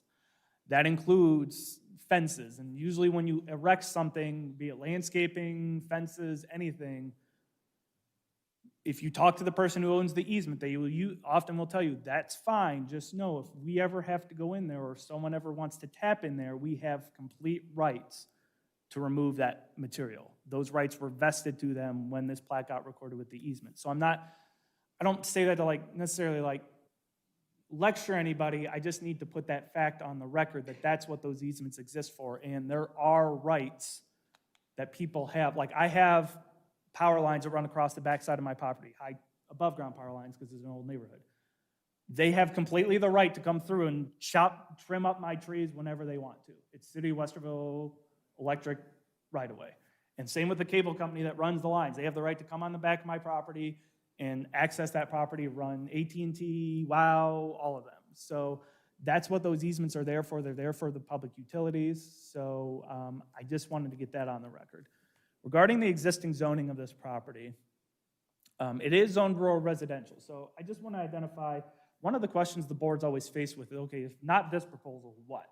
If we leave this rural residential, what could go here? Well, obviously, most likely a single-family house. So we need to, the board will probably have to consider how likely is that, especially given the desire that Pat said with access being directly for a house on a Maxtown Road, which is only getting busier and busier as everyone's testified to this evening. So the setbacks also for this district are 75-foot front, 50-foot rear, 25-foot sides. So that means a house could be as close to 25 feet to those side property lines. It also means even if a house was to try to build on this, there's a good chance that they may need variances to do so, because it's a lot of what you're seeing in terms of this site layout and these divergences is a function of the fact that the property is just so small. It was probably platted, totally different era. My guess, I don't know when this plat goes back to, but I'm sure it goes back decades. So it was just a different time that before Genoa Township was even a suburban bedroom community, probably when it was still just mostly farmhouses, and a lot of the property out this way was owned by the electric companies and the railroads. So a lot of what you're seeing request-wise for the divergence is a function of the size of the property. So we have to ask ourselves, are you going to be comfortable granting that relief? And if not, what do we think feasibly can go here? Because obviously the township would not want to find itself in a position where we've essentially zoned out anything on this property, because then it becomes an issue from the township from a taking standpoint. So those are just some of the issues. Also, under the residential zoning district, in addition to the side yard setbacks for the principal property, Genoa Township has no setback requirements for driveways. So, well, no, I'm sorry, it's 2 feet. So a paved driveway could be up to 2 feet to those property lines. And then also accessory buildings and pools usually can go up to 10 feet within a property line. And we have no size restriction necessarily on particularly accessory buildings. It's all based on ratios. And with this being a smaller property, it's probably not as much of an issue. But I have seen on larger properties where people have built some pretty large accessory buildings and they end up being 10 feet away from their house. They're code compliant, but they could theoretically be, I'm not saying they're going to be 5,000 square feet, but they could just be just as tall as this and be 10 feet away from the property line under the current zoning, as this is proposing 40 plus feet away from the property line. So again, that's not me vouching for this application. I just think those facts are important to have on the record and for people to understand there is a balancing act here, and by, we can't guarantee that it's going to remain vacant. We have no control over that. We can't guarantee that whatever gets built is going to, even if it were to remain residential, is going to be any more appeasing than this proposal. We just obviously don't know that. So again, I just always like to get those facts on the record for everyone's consideration and full understanding of, especially for the public, the position the commission finds itself in when making these decisions. And the recommendation for these properties to go commercial has been in the comprehensive plan. I know we cited the 2019, 2016 dates. I didn't go back and refer to the 2008 plan, but I'd be pretty surprised if that recommendation was not in the 2008 plan, if not even before that. The anticipation has been for a long time that Maxtown Road is just getting too busy, and expecting residential development on these properties is just not long-term practical. Yes, sir. Based on what is left on Maxtown Road going west from this property, Mm-hmm. how many more lots are deemed purely residential? This and the one to the next, this and the immediate one to the west. Everything else has been, like the asphalt company property was rezoned commercial probably mid-2000s. I know it looks like a house and it's currently vacant. The asphalt company's gone right now, but it's going to be a commercial user because that's what it's zoned for, unless someone would ask to downzone it again, which would be unlikely. So as far as I know, westward, it's this property and the house immediately to the west. That was just purchased, which may or may not go commercial. I mean, that's totally up to them. Yeah, because it's this property, then the house to the west, and then the asphalt company, which is zoned PCD, commercial, and then Harris Automotive, which is zoned industrial, and then everything past that is industrial until you get down to Home Depot where the commercial zoning picks up again. So that's, and then everything on the south side of the road is City of Westerville at this time, so I can't really speak to what any of those properties are zoned. So, sorry, I just wanted to, I'm not vouching for any certain position. Those are just, I think, important facts that we get on the record for, so everyone understands where we're all coming from when discussing this issue. Yes. Mr. Welch. Mr. Schaefer jumped the gun to my question as to what this would look like if it stayed rural residential. And I think he answered that question to my satisfaction. Someone could, I guess, ask to rezone it to suburban residential, which in case the setbacks are even, someone could always ask to rezone it to suburban residential, which is still a residential zoning district and primarily single-family housing. But in that case, the setbacks are even more forgiving for residences, which means they could even be closer to the property lines, and we allow even more of the lot to be covered with structures. In fact, if we were to keep this a residential property, it probably should be suburban residential because nothing about it meets the RR zoning requirements anymore, which is why most of the properties south of Big Walnut Road were rezoned suburban residential once upon a time. There are still some rural residential left, but most of them, because of these issues where they just don't meet the RR standards anymore, have been rezoned to account for that.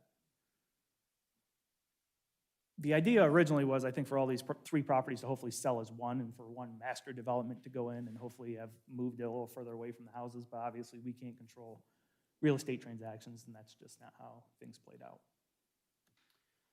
So a couple things I've got questions of. First, a comment is, I know that you said earlier that you want this for long-term, your community, you're here. But when we rezone something, we can't think about what you want to do. We've got to think about 10, 15, 20 years down the road. Yeah. Once we rezone this and allow you to put something on there, that's it. Yeah. Okay. So that's why you get a lot of these questions. Right. You feel like you've solved it because, well, we want to be here Right, forever. I just wanted you to We've know gotta- our we've gotta intentions, do so, it. yeah. All right, so there's a lot of stuff, and I appreciate that you said earlier that you will continue this, and so we're getting through all the questions, and then you can resubmit and do what you need to Right. do. So I appreciate that. A couple things. The parking situation. So you've done a new calculation in the red line copy. Right. We've taken a look at this. You've got retail, you've got office, you've got manufacturing. At a point during your presentation, you said you have between 5 and 7 employees. Right. What is the maximum number of employees that you have had at any one time during a busy season?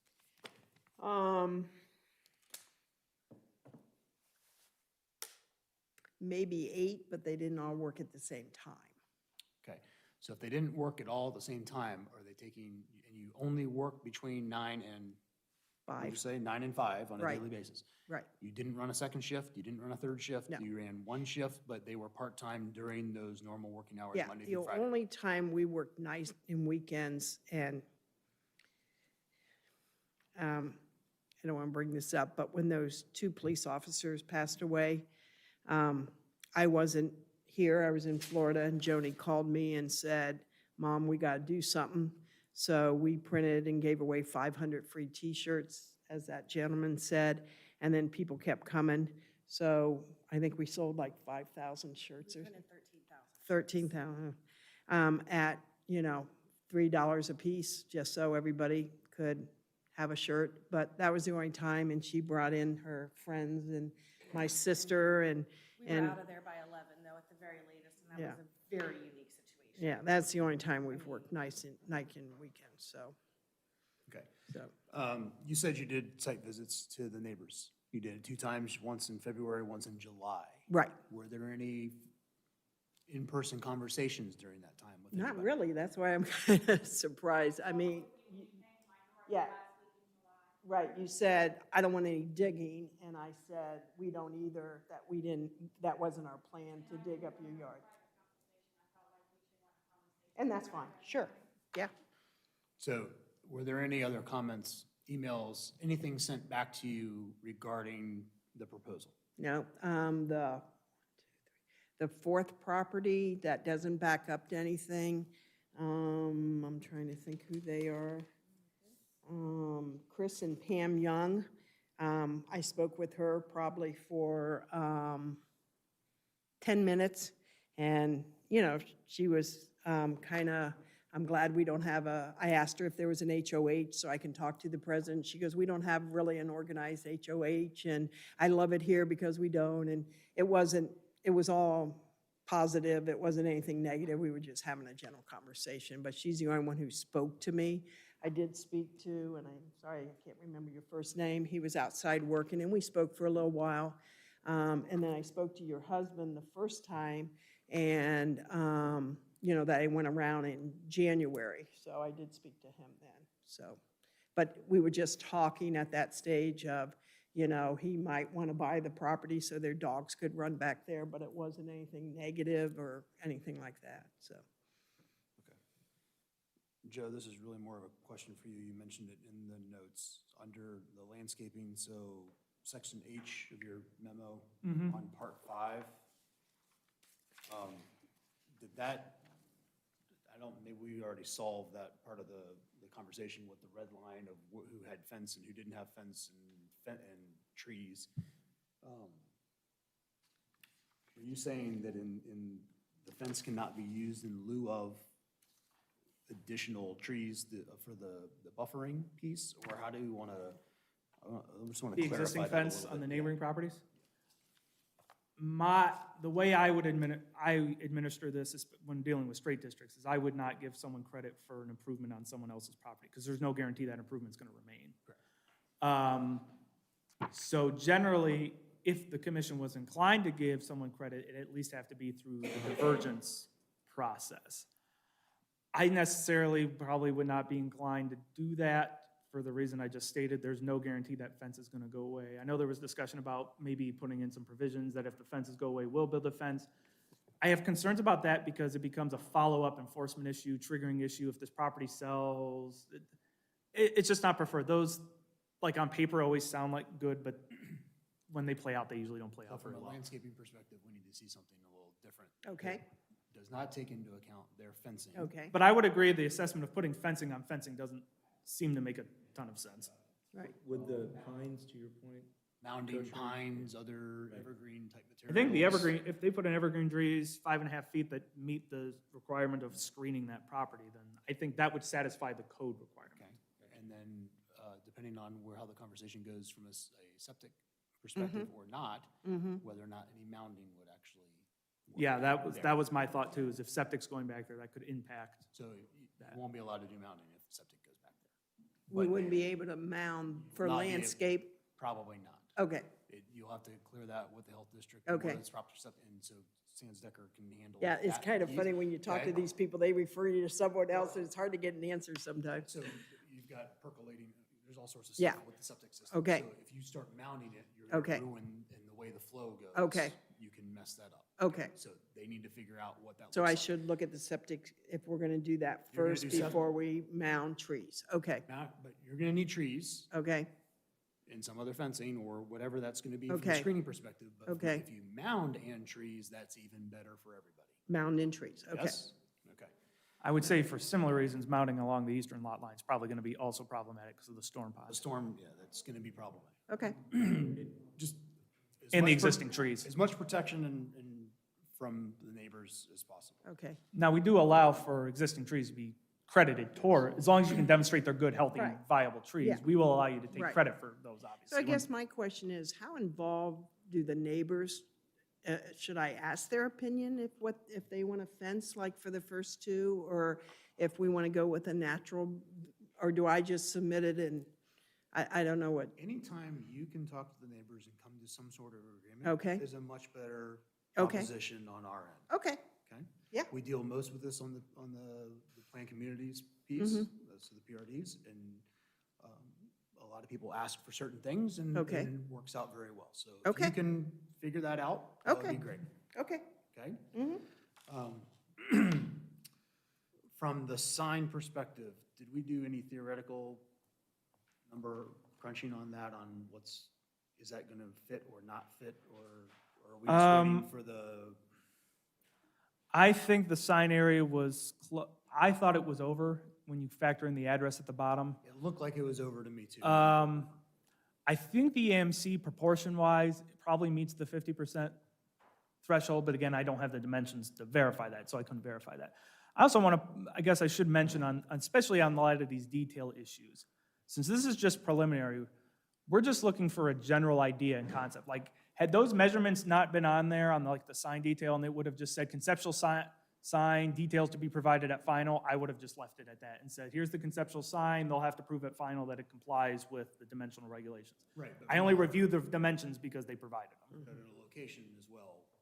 The location came down to, that all depends on where that right-of-way line is. If they're measuring from the existing right-of-way line, it might be problematic. If it's 10 feet from that, that's probably going to be problematic. If it's 10 feet setback from the post-annexation right-of-way line, then the 10 feet's going to be compliant. Okay. So from the right-of-way line, are we worrying about expansion or widening at this point of Maxtown? Or are we okay there?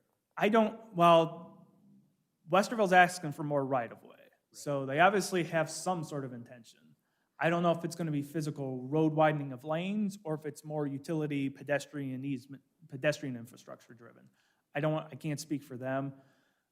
I mean, a road like Maxtown, I would think you're eventually going to see some work along it to some degree. So sometimes we see roads with these right-of-ways and it's like, well, it's highly doubtful that that road's ever going to get expanded. But there could be utility needs. That's usually the more common utility drainage things that come up. So I guess, going back to the details, so if they wanted to just revert to the sign, take off the dimensions, and just say conceptual sign details to provide it at final, at that point, my comment would be, provide details that demonstrate compliance should you get the final development plan stage. It's sort of the same with the landscaping too. At this point, all I'm expecting is sort of a bubble that says, this will be screened with a 5.5-foot tall buffer. Exact designs to be determined at final. That would satisfy my requirements. Now, I can understand why, from like the neighbor standpoint, why they'd like to have as much of that detail up front so they can know what they should be expecting. I mean, I probably feel the same way. So, but just from an enforcement administrative standpoint, that's how we view things. It's a preliminary plan, it's very conceptual. We're just asking that you sort of demonstrate general compliance, and we can worry about exact tree placement, species, even numbers at final if we have to. But if we get them hammered out here, that's great too. My last question for the applicant is looking at the size of the building and the 47 feet from the property line. Is there any other plan that you looked at that? I'll is tell you, larger? we move this thing around all over the place, and I really think we presented the best we can do. So that's why, to be honest, it's been 6 months since February, since I met you last to now, between working out the sewer system and getting plans. I didn't know even coming here, we had to have the sign done and the landscaping. I just thought, you were looking at the plot plan. So we've been kind of hustling here. And, you know, maybe we gave more information than I guess was needed, but we really, Sands Decker would tell you, they drew that probably about 25 times. Because we said, why don't we do this? Why don't we add? And I think Joe said they wanted an island. And Sands Decker has presented, again, the frontage, so you should have new drawings, but you wanted an island in the parking lot on the west, and we added that in the last drawing, and so, yeah, I think this is our best. Joe, I got a quick question, okay? You know, and this may be redundant from what you said before, but I just want to clarify. If this doesn't go in, could high-density housing go in? Would it be able to fit? Oh, boy, that'd be super aggressive. I mean, it's less than an Well, acre, when so. I say that multifamily. You'd have an elevation. When I say that multifamily, is it possible? That's what my question is to you. The zoning resolution only permits multi-family as in like apartments, if that's what you're thinking, in a planned residential development district. I mean, we've rezoned some pretty small PRDs, but less than an acre would be a record setter by far. I just want it on the record. There are certain uses that are somewhat quasi or completely protected under the revised code under the existing zoning, where like someone could build a house here and open a residential care facility for 5 or less people, and Ohio law says I have to treat that as a single-family dwelling, so because it's discriminatory to do so otherwise. So theoretically, someone could build a house here and 5 unrelated individuals getting Alzheimer care by a nurse who doesn't live there could happen here. And that's totally, I couldn't say anything about it. That would be totally legal under Ohio law. The state of Ohio says I have no authority under zoning to regulate that, Answers so. my question. Yep. Thank you. So there's a number of things. Yeah. We've got a long laundry list. Yes? I'd recommend setting up a meeting with Joe and going through things. Okay. And getting it done, and then we Okay. can get the materials Thank you back for your time. and go from there. Yep. So Is this, there- the revised plans date is a week from today, which I did put on the tech review when I sent it out last week, so hopefully that got conveyed.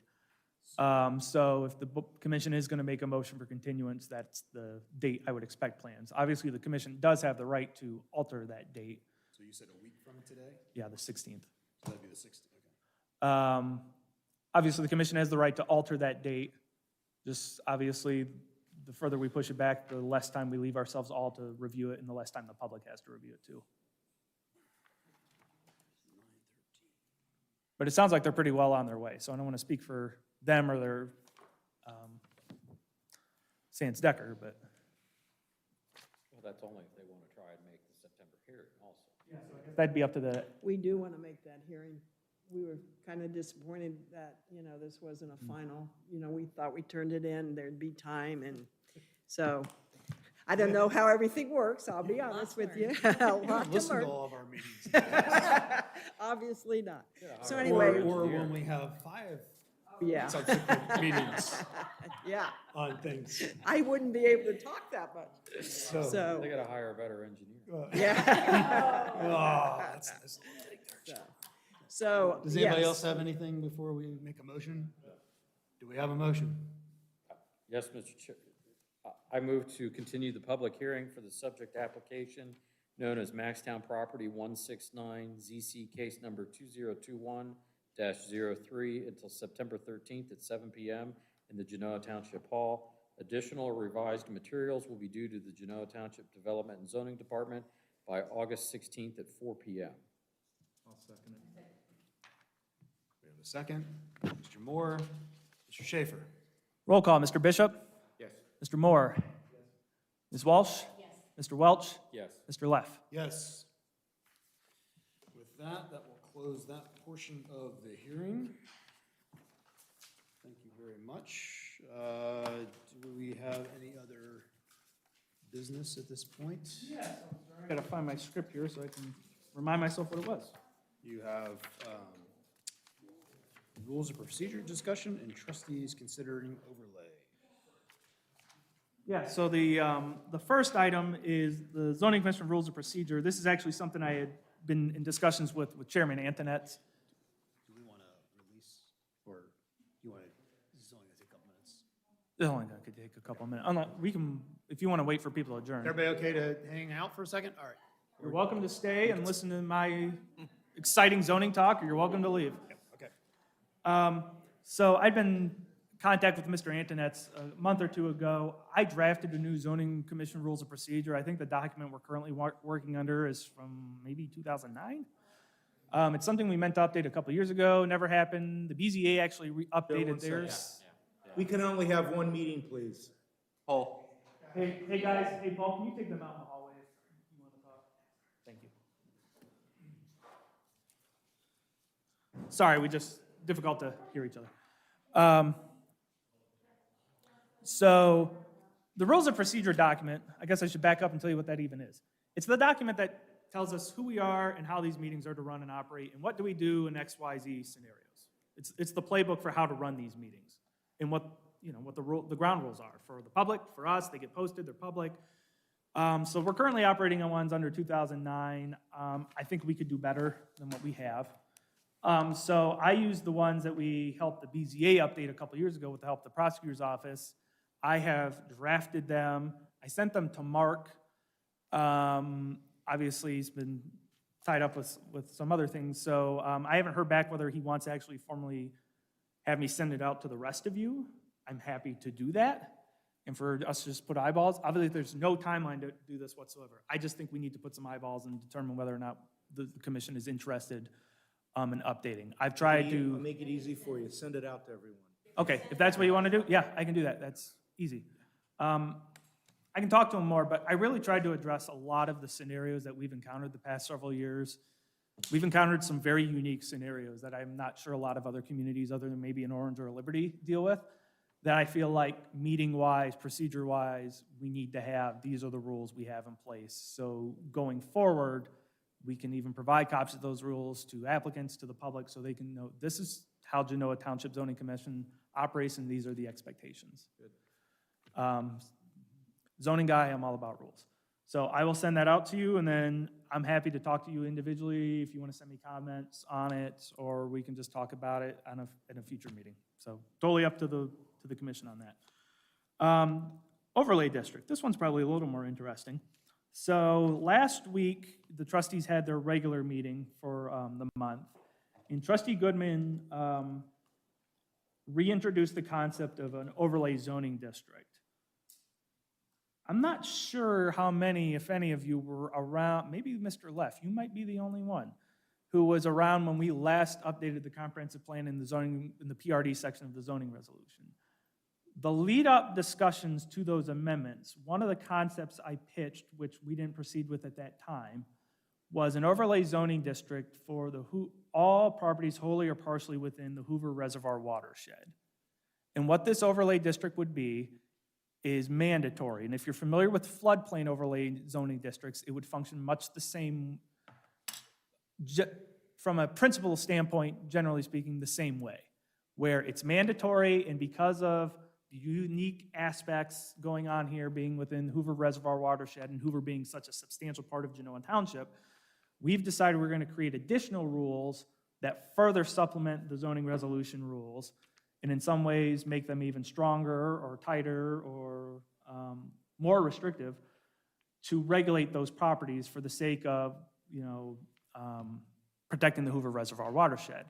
Hoover, obviously, again, it takes up a large amount of acreage of the township. It's very important from an environmental standpoint. It provides drinking water for Columbus. Obviously, helps with selling homes. If you look at the home prices, what those homes go for that are up against the water, it's important to tourism, it's important to economics. I mean, it checks all the boxes of how important it is to a community. So, Mr. Schaefer, was this yes. your purpose and objective in representing it? Yes, so, And under what precept did she present it? So Trustee Goodman asked me about it and basically said she thought it was a good time to reevaluate that issue, that she thinks the board ought to consider possibly going forward with it. The commission at the time, and I don't want to speak for the commission at the time, they had some concerns about it, and so they didn't go that route, and we ended up going the route that we did with amending the comp plan and the zoning resolution. So basically what's happening with that is I already had a draft of it prepared a couple years ago, and I have continued to fine tune it with the belief that it was probably going to be requested to see the light of day again at some point, which obviously now it has. So My charge from the trustees is to finalize a draft of it and send it out to them here in the next couple days to review. What the board is going to do is review it and determine whether they want to initiate it as part of a potential zoning resolution amendment. So usually these amendments are often initiated by the commission. But the Ohio law does allow the trustees to initiate them.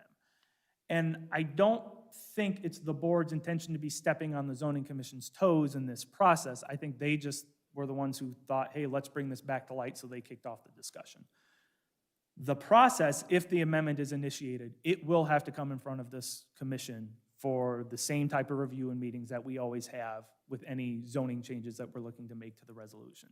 So if it gets initiated, you will all have the opportunity to review it, recommend changes to it, and vote on it, and then it goes back to the trustees for them to review what you've put together. So think of it sort of how the Senate and the House tend to bounce bills back and forth. What happens if we don't agree and deny? If your recommendation of denial would then go back to the board, they would want to review your why you're recommending denial, but they still would have the final say, yea or nay. Are you sending that draft to us now, or are you waiting until the board? I would wait until see what the board, because the board could meet and say, Ms. Ball's question was if I'm sending the draft to the commission now or to later.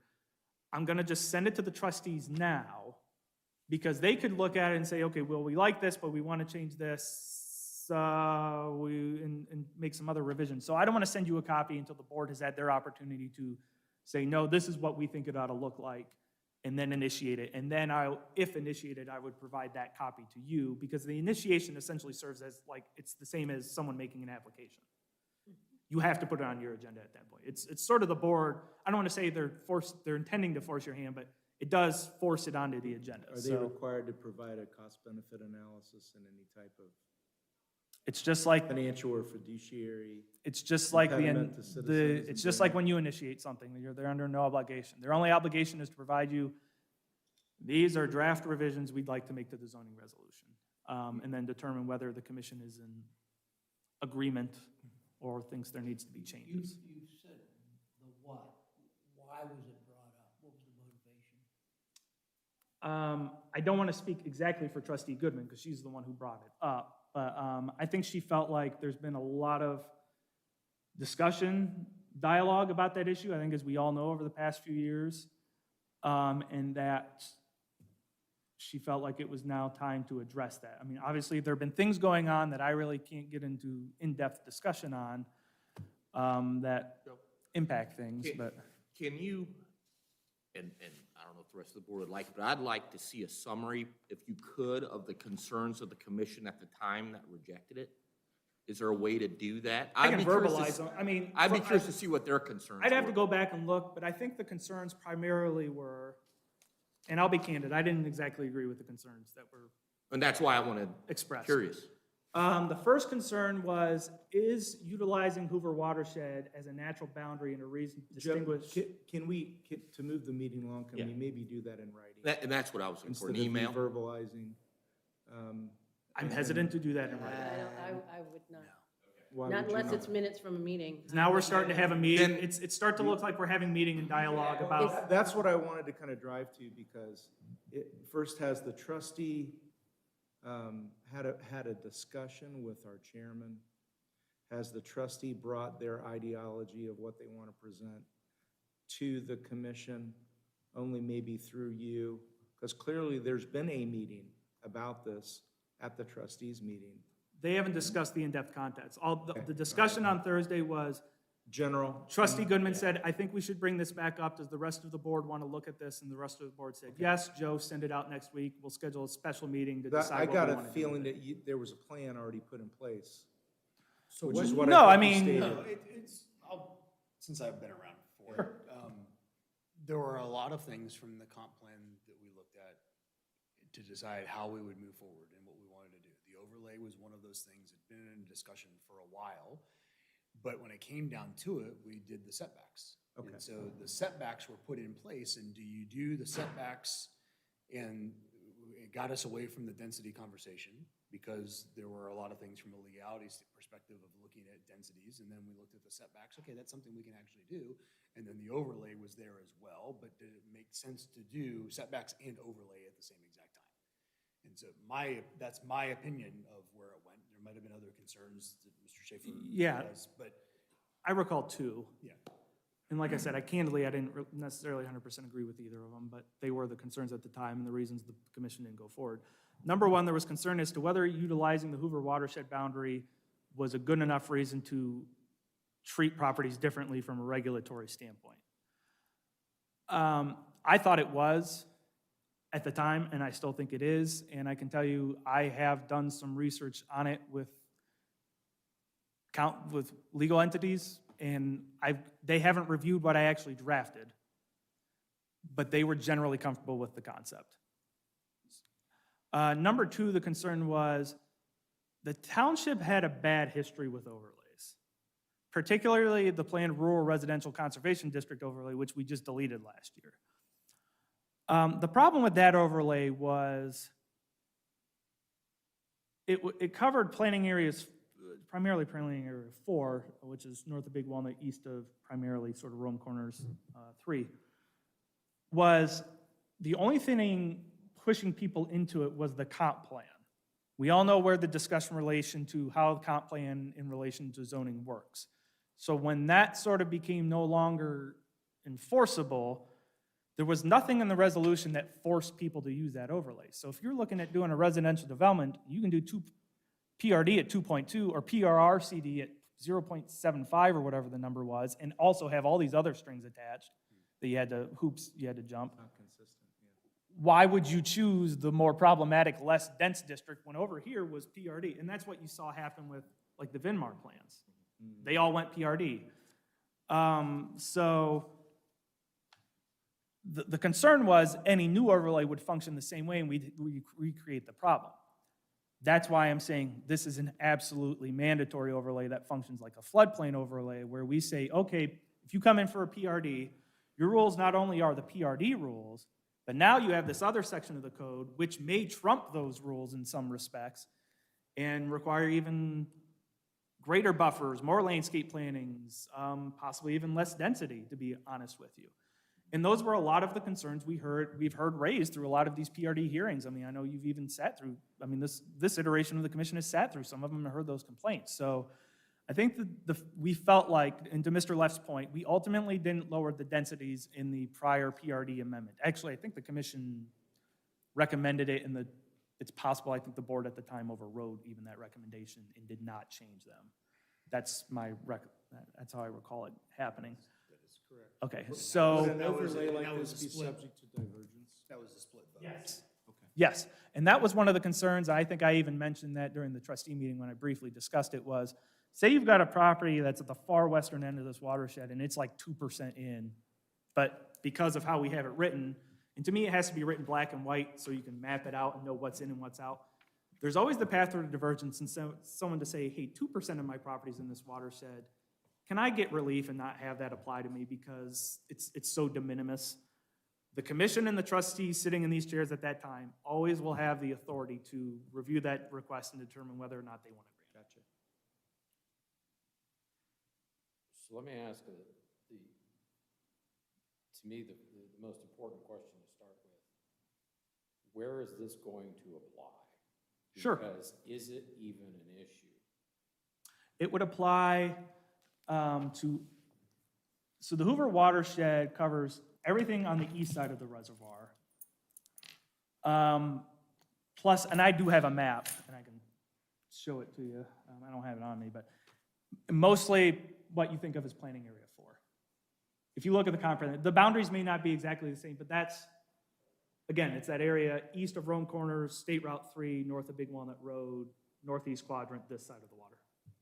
This side. This side. So, but my question is, from a physical geographical standpoint, what is left in the township that could be subject to this overlay? Well, if sewer becomes available on the east side, the entire east side of the water. We know Columbus is working their way north up to Smothers Road right now. We know Galena has a plant. Now, it's like, if Galena extends sewer down, my guess is they're gonna take the Columbus path of doing things and request annexation, but I do know there's been discussions at the state level over the years of not allowing communities to do that anymore, and Galena would have to be contiguous. They can't do an island. So what this does is plan, should any of the current circumstances we're operating under change. Because we can't guarantee there's never going to be sewer on the east side of the water. I can't guarantee that Galena's always just gonna annex it and it's gonna be a lost cause. I can't guarantee Medallion Golf Course, which is in this, is gonna continue to be profitable and operate. We've seen a lot of golf courses in the region redeveloped into housing. So, to me, yes, when you look at the map, you think, oh, there's not a lot of properties that are viable. But if you step back and say, yeah, but if you take this assumption away, this assumption away, this assumption away, that acreage becomes a lot larger. Like, there's a 300-plus acre tract on the east side of the water up towards Galena that is ripe for development. And Galena, I'm sure Galena would probably love to have if they're allowed to annex it and can figure out a way to get down to it. Right. But even at 2-acre lots in a rural residential subdivision, that's over 150 homes out on that property. And that's significant road and infrastructure. So that, and that's the thought process essentially, is making sure, or say some of these PRDs want to come back and amend their plans. What if they come back and want something even substantially more dense than what they originally had proposed? Now, you have the current resolution you're operating under, but you'd have that insurance now of even an extra layer. So I think the mistake that's often made in planning and zoning is making the assumption that current circumstances are going to be the current circumstances forever. My job is to think always, what if this? So this is preemptive, in other Oh, words. in some ways it is. Now, it may be, now I will also say, we had this type of overlay, not exactly how I've written, but this same concept existed in the zoning resolution prior to 1999. When they went to the current comprehensive plan, they stripped it out because I think the assumption was, oh, we'll let the comprehensive plan dictate that. But then we found out you couldn't do it that way. So by removing that, they called it like the critical resources protection overlay or something like that. But it functioned the same way. It was mandatory. I don't know if it affected PRD density so much, but it did have extra stipulations that had to affect those properties. Now, 20 years ago, obviously, the community looked different. But I do think we can make a valid case for why Hoover and its associated watershed need to be protected. And also, the only thing that's ever constant is change, in my opinion, when you do this. I mean, no one would have thought 40 years ago that Medallion Golf Course was going to go in. That would have been, it just would have, no one wanted to drive out this far to golf. It was out in the middle, but eventually it happened. So I think, I like the idea of looking at it, so. Does this mean I can't dump my motor oil in my yard? no, it doesn't necessarily regulate that, but I prefer you not. So I use it to kill the weeds. I apologize, You I can went shoot longer your on that than I AK-47 for another intended. couple months. What's that? You can shoot your AK-47 for another couple months. You're asking. So if, you'll only see it if the trustees opt to initiate it and put it on your agenda. If the trustees opt to not initiate it, I can still send it to you, because the zoning commission could always opt to initiate it and then Right. We can always. have the trustees vote on it. So Yeah. that's the balance of the process. It's also probably time to look at some of the other things that you have on the. Then now the problem is not, if they ultimately decide not to push it, now may not be the time for us to try to push it back. Well, Unless you just want to go on record. I don't see the issue with, I mean, if they don't want to consider it, why can't we consider it? I mean, I'm not running for office. It's almost our position to consider it, to give to them. What makes me a little uncomfortable is the initiation of it, or the reinitiation of it. That's why I'm saying if it's not, if it is brought up, discussed, and doesn't fly down, And just. Is the let me ask you, sir, is the trustee that presented us a former member of the zoning It's that half series. Yes. board? Okay. I'll leave my comments to myself.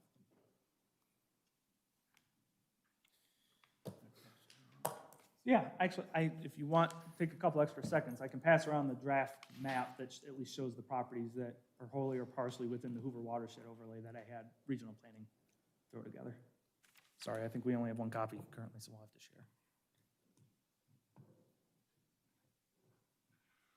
What else you got, Joe? That's it right now. Your deadline for final development plans for the September meeting isn't until the 16th. So I won't know for certain what your agenda ultimately looks like until after that. We know the J.C. Manny application will be on that agenda. It's possible, seems unlikely at this point, given the calendar crunch, but still I think theoretically possible. The trustees could initiate the document and technically get it on your agenda by September. Joe, But it, you're gone next month, right? Did you say that? And I'm gone next month, and Mr. Antoinette. no, I'm not gone next month. Mr. Welty's gone next month. Yeah, that's what I'm saying. So if he's gone, I'm gone, and Mr. Antoinette's is gonna have to. Is that a problem? He would only have to recuse himself from the J.C. Manning hearing. That doesn't preclude him from any other discussions necessarily. But you see what I'm. Correct, however, if the trustees initiated, the commission has to have has to at least open the hearing. You don't necessarily have to vote it on it that night, but you're gonna have to open the hearing. You're gonna be statutorily required to open the hearing. But you both are gone. Yeah, I'm So not. even with the one from tonight, we'll have 4 sitting. I did hear from at least 2 people who thought they might submit final plans or plan amendment applications by Monday, but we'll see what happens. So the 4 of us have to be here. Yes, if something comes up, please let me know. We have to be here. I'll be here, and I'm in the watershed district. We can fly with 3 of you, but Yeah. obviously the more the merrier. And we don't have anything for the walk next week, right? Correct, we didn't receive any requests. Honestly, I'm not sure we'll have a lot more of those now that they're optional, But- That's fine. you never know. All right, so our next meeting is scheduled for September 13th, 2021. We have a site walk planned for September 20th if request is received by August 16th of 2021. The time is now 9:11. Do I have a motion for adjournment? All in favor? Aye. Aye. Opposed? Done. Mr. Benson?